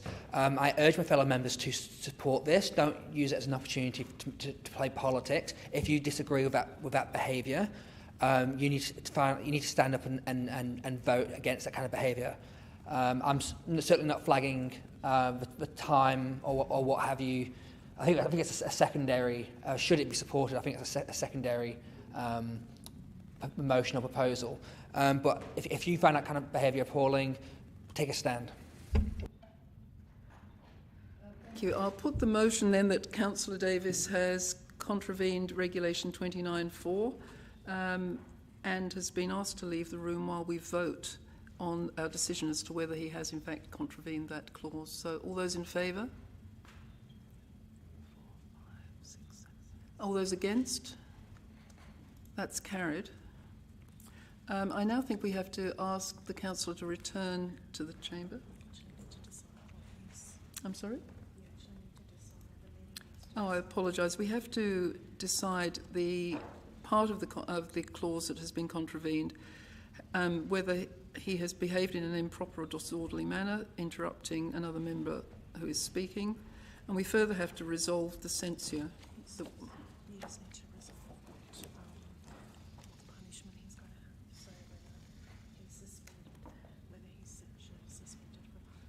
Yes. So the decision has to be whether, and I ask advice as to whether you wish to censure him or suspend him for part of the remainder of the meeting or a longer period.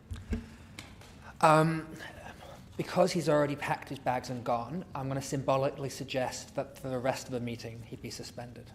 I'm not sure that the councillor has packed his bags. He's left his shopping bag under the seat. No, that's my shopping. Oh, your shopping bag. I apologise. So on that, for that reasoning alone, and since he has clearly left the building, I will symbolically suggest the rest of the meeting. So do we need a seconder for that? A seconder again for that motion, Councillor Martin. And then I think we put that to the vote.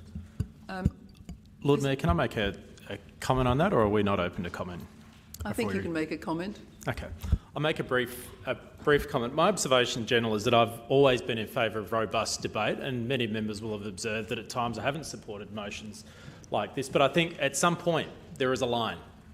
At some point there is a line, and when we call any elected member a liar in the way that was done earlier on, that is the line that is crossed. So I'm all for having a robust debate here. In fact, I think that's what our residents, our ratepayers, our businesses would expect, that we have a robust debate.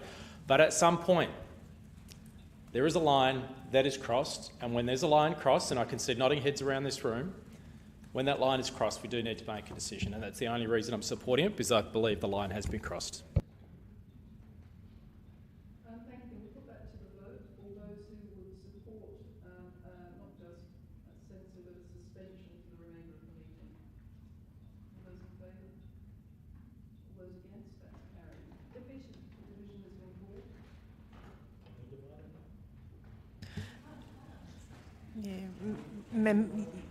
Yes, it's a decision of council. Members, a division has been called in relation to the suspension of Councillor Davis for the remainder of the meeting. Please stand in favour of the motion until your name has been called.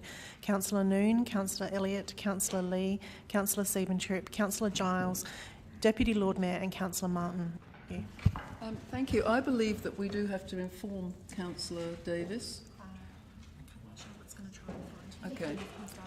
However, we can continue with the meeting in the interim, and that's unlike section 86(6)(a) where we have to suspend the meeting. So I believe that we can continue.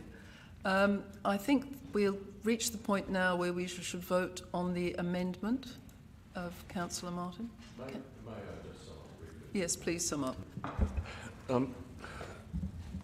And look, Lord Mayor, I must say I'm still feeling a bit distressed about all of that. So it is hard to concentrate. It's disruptive. Look, the administration has been very plain in its response. And though Councillor Couros and Councillor Davis may challenge its summary, it makes clear that this amount of money is not supported by any offsetting revenue or cut. And it makes clear that it may be possible to find that money, but it will come, if you look at paragraph 4, at a cost to one of these new programs. The new initiatives among the newly adopted strategies in our strategic plan. It may come from the parklands upgrade, or it may come from an increase in rates. And it says, notwithstanding the savings and efficiencies realised in recent years, there's a point, there will become a point where services delivered by council will begin to be impacted. That is entirely what is being said. And this amendment is aimed at ensuring that the budget we bedded down is able to proceed, and in an orderly fashion we can consider in QF1 our capacity to meet that additional funding, which has already been diverted in the manner that's made clear at 2.3. I can't emphasise enough that this is a very large amount of money. It is equivalent to waiving all outdoor dining fees. That is what is being proposed here. Now, no one here is going to support that because of the impact that it will have on our bottom line. And I ask members to heed the advice of the administration, certainly hold the faith, understand that we can still address the issue of commercial events and sponsorship if at QF1 that's the priority. And it may be, as the Lord Mayor has mentioned, that AEDA, which is now meeting to consider its strategic plan and to come up with new initiatives, may well have other proposals for us. This keeps the door open. The other puts us on a path where the administration says we just don't have any money to be saved anywhere, and there's a risk of impacting services. I just ask you to support this, please. So, thank you. I'll put that to the vote. Now we're voting on the amendment only. All those in favour? All those against? Division has been called. Members, a division has been called in relation to the amendment for item 19.3, part 3.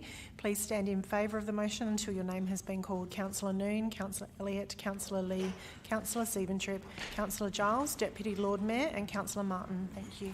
Thank you, members. That now becomes the motion. So can we, unless you wish to sum up, Councillor? Please do. I'm sorry, Councillor Noon wished to speak. I'm sorry. I apologise, Councillor Couros. Can we have Councillor Noon? She hasn't spoken much this evening.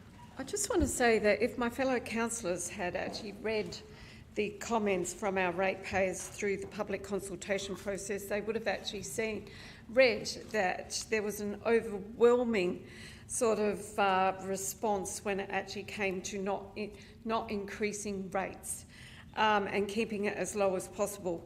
This is what this whole process has been about, trying to get it under the 6%. We can all recall the media attention that we got when we actually even suggested that to fund everything would cost us, it would be a revenue increase of 7.4%.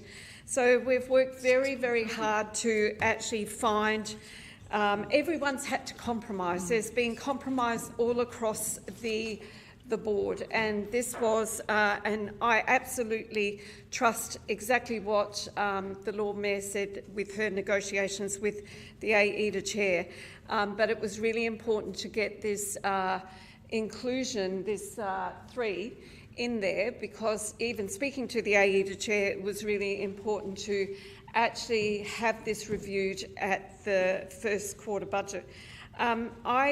I would take up Councillor Siebentrip's question post Q1, because I do actually think that that's what was a really relevant question, is what impact is there going to be on any of these organisations in not actually reviewing this before Q1 when it comes to their grant requests. Question to the Acting CEO.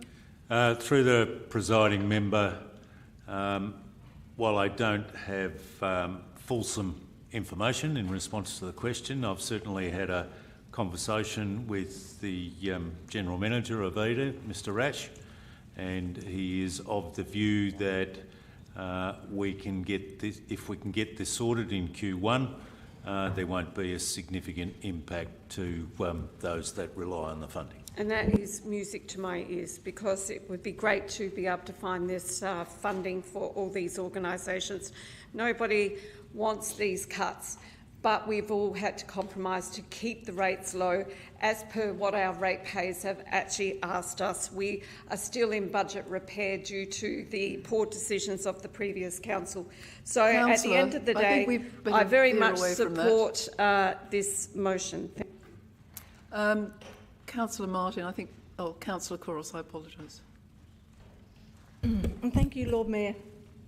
It's interesting, the comments that I hear, and I just reflect on, you know, the words that are said, and the words that are being said is that the General Manager of AIDA has said that if there can be found in Q1, it would be we'll be able to fund all of them, and that would be a significant, obviously, a good outcome for all the people that for these festivals that we want within the city.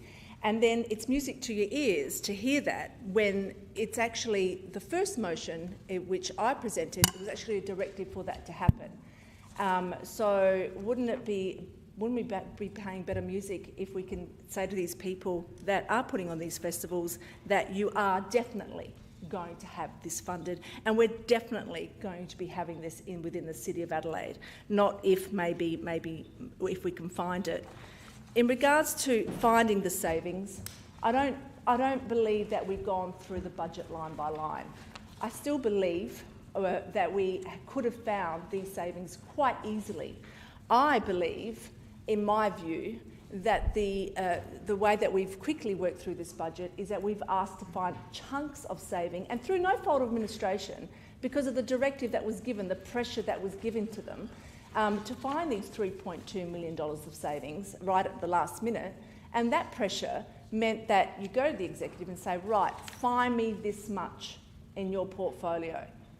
And then that's pressure on their department, and then there's a negotiation between each department, between each executive, who's going to give up what baby. What pressure did this council give to administration? And I just hope that we don't do another budget like that, because it was just to watch that happen, it was not very good practice. And in the end, Lord Mayor, who suffers? It's the people that suffer. People are sitting here giving themselves accolades. We took it down to 5.9%. We have done this, and we have given them actually an interest rate of anything over the last 2 years of a increase in rates of anything up to 15% over the last 2 years, because we're not including the rate increase that they had last budget.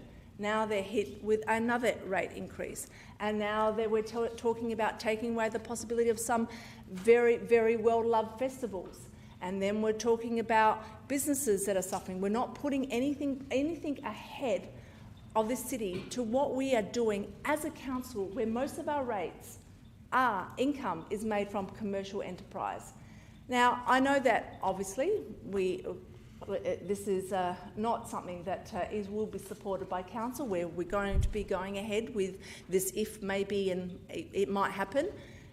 But it would have been really good, Lord Mayor, really, really good, if we can not suffer any reputational damage, and we can look like that we're a council, that we're there to support events in our city, and we're there to activate our city.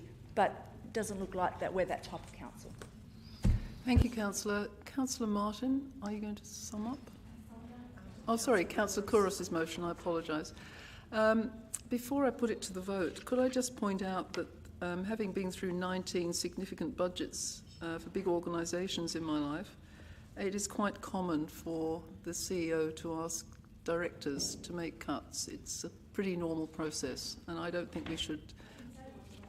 I think it's a pretty normal organisational response. For clarification, so can I clarify what I meant by that? No, I was just summing up my own... I'm allowed to speak at the end of debate. Thank you. All those in favour?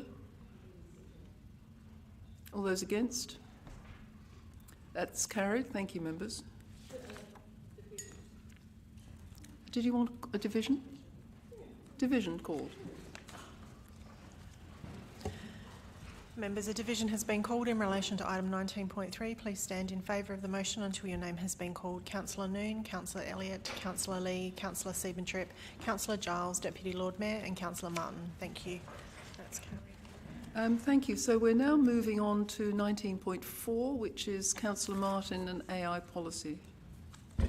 Lord Mayor, may I ask, can I withdraw that and ask the administration to schedule it for our next council meeting? I can indeed. I haven't got the energy for anything more than a motion without notice that I wish to move. Thank you. I think it's probably a good idea, so we'll withdraw that motion. We'll now ask if there are any motions without notice. Councillor Martin.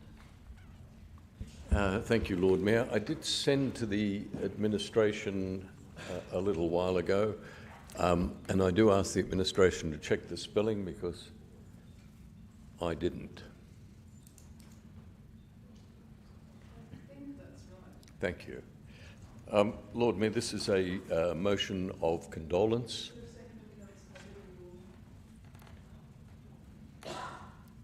Seconded? Thank you. It says quite simply that we note the passing of two great South Australians, former Premier Steele Hall and former State Minister for, I think it was Health and Tourism, Jennifer Cashmore, both of whom left us in the past few days. Lord Mayor, it asks that if you would record our sympathy with the families and at the same time express the city's gratitude for their contribution to the fabric of South Australian society and to our city. Steele Hall, who I have to say I do not remember succeeding Thomas Playford, succeeded Thomas Playford, and set about a strenuous program of legislative reform. Prominent among which was his desire, even though he was a member of the same political party and would almost certainly suffer defeat as a consequence, he championed the end of the Playford gerrymander and ensured that all electorates were as equal as they possibly could be. It was a courageous action, but one which spoke volumes of Steele Hall himself, who said that he just couldn't abide an electoral system that had such unfairness built into it. It would be remiss to also not mention his significant contribution in other areas. And look, they were numerous, but I would have to draw attention to his decision, his recommendation to overturn his government's and the then City Council's view that the Adelaide Festival Centre should be located on the site of Carclew. After a visit to London, he thought the best spot was by the river, and he was right about that. And thankfully, last year we celebrated the 50th anniversary of the Festival Centre, which has played such a significant part in the life of this city. Jennifer Cashmore likewise contributed greatly to public life in South Australia. She was remarkably, even in the turn of the last century, still only at the time she was elected, only the third woman to hold a seat in the House of Assembly, which was just extraordinary. She was, and I did meet and know Jennifer Cashmore, perhaps not as well as others, but I remember her as being a quietly spoken but determined politician. Thank you. She was, as I mentioned, State Health Minister, Tourism Minister, and yet I remember her, and I think Colin has touched on it earlier today, I remember her being enormously supportive of journalists, and at that time I was running ABC News and Current Affairs in South Australia. She was enormously supportive of people digging further and exposing what was to be known as the State Bank disaster. Because, as you'd imagine, Lord Mayor, it was a time in which people who reported these things were pilloried, and yet Jennifer was quietly supportive of those who were doing that. But she was at the same time making a substantial contribution to the well-being of South Australians, and I remember her being particularly prominent in reforms to legislation related and practices to palliative care. Lord Mayor, just to briefly summarise, these are two great South Australians, and I think to do as is proposed, to write to their families and acknowledge their contribution to our society is the least we can do.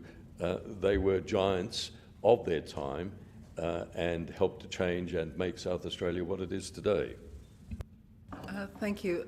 I don't know if the Deputy Lord Mayor wishes to something. Thank you. I'd be very happy to write those letters, one to the Honourable Joan Hall and the other to Her Excellency the Governor. So thank you. All those in favour? Against? That's carried unanimously. Thank you, Member. We have no questions without notice. Questions on them? Questions without notice. Sorry.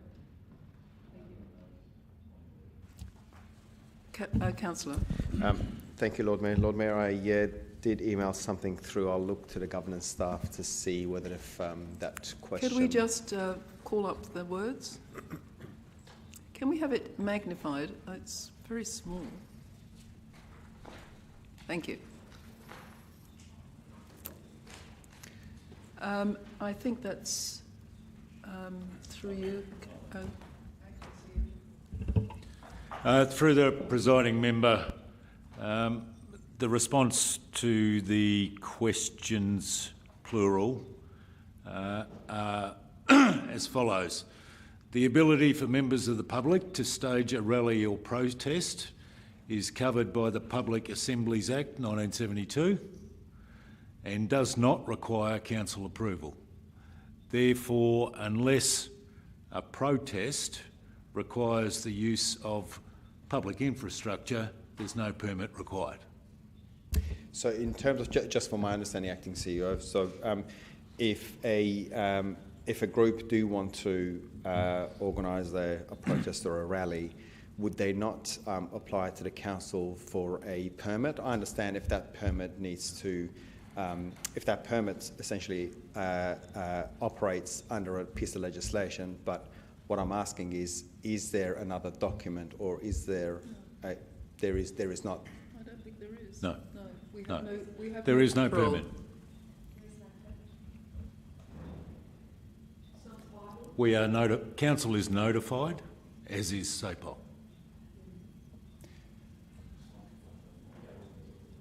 So then, why would we ask on our website whether if there is a rally or a protest, why would we ask that the organising party apply for a? I don't know whether if the actual wording was a permit, but there is there's a section on our website that essentially asks for that. Through the presiding member, the response to your question is there is no permit system. Council requests notification of protests, and we consult with SAPOL to ensure public safety. So we don't necessarily give them the approval. If we the don't give an approval. If the protests want to go through, if the protest wants to go through and wants to happen, then that happens under legislation. We are not in a position to stop that protest at all. Correct. Okay, thank you. Thank you. Any other questions without notice? If not, we'll move on to exclusion clauses for confidential matters. And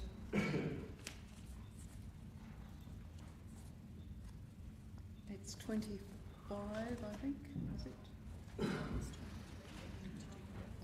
So we need 2 exclusion clauses to be carried here because there are two items that we're about to debate.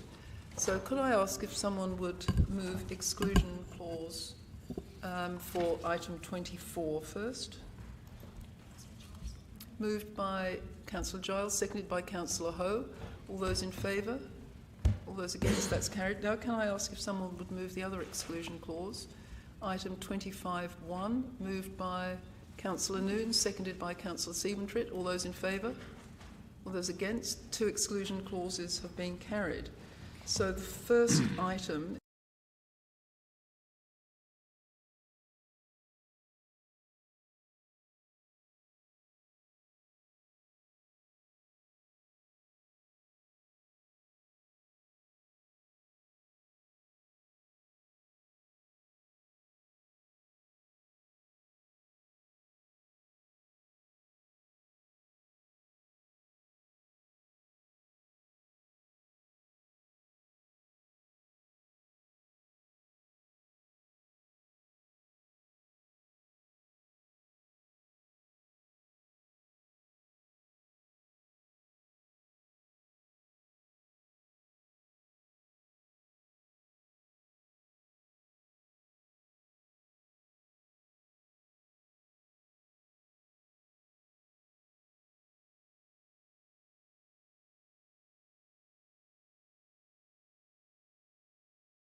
afraid I lost them.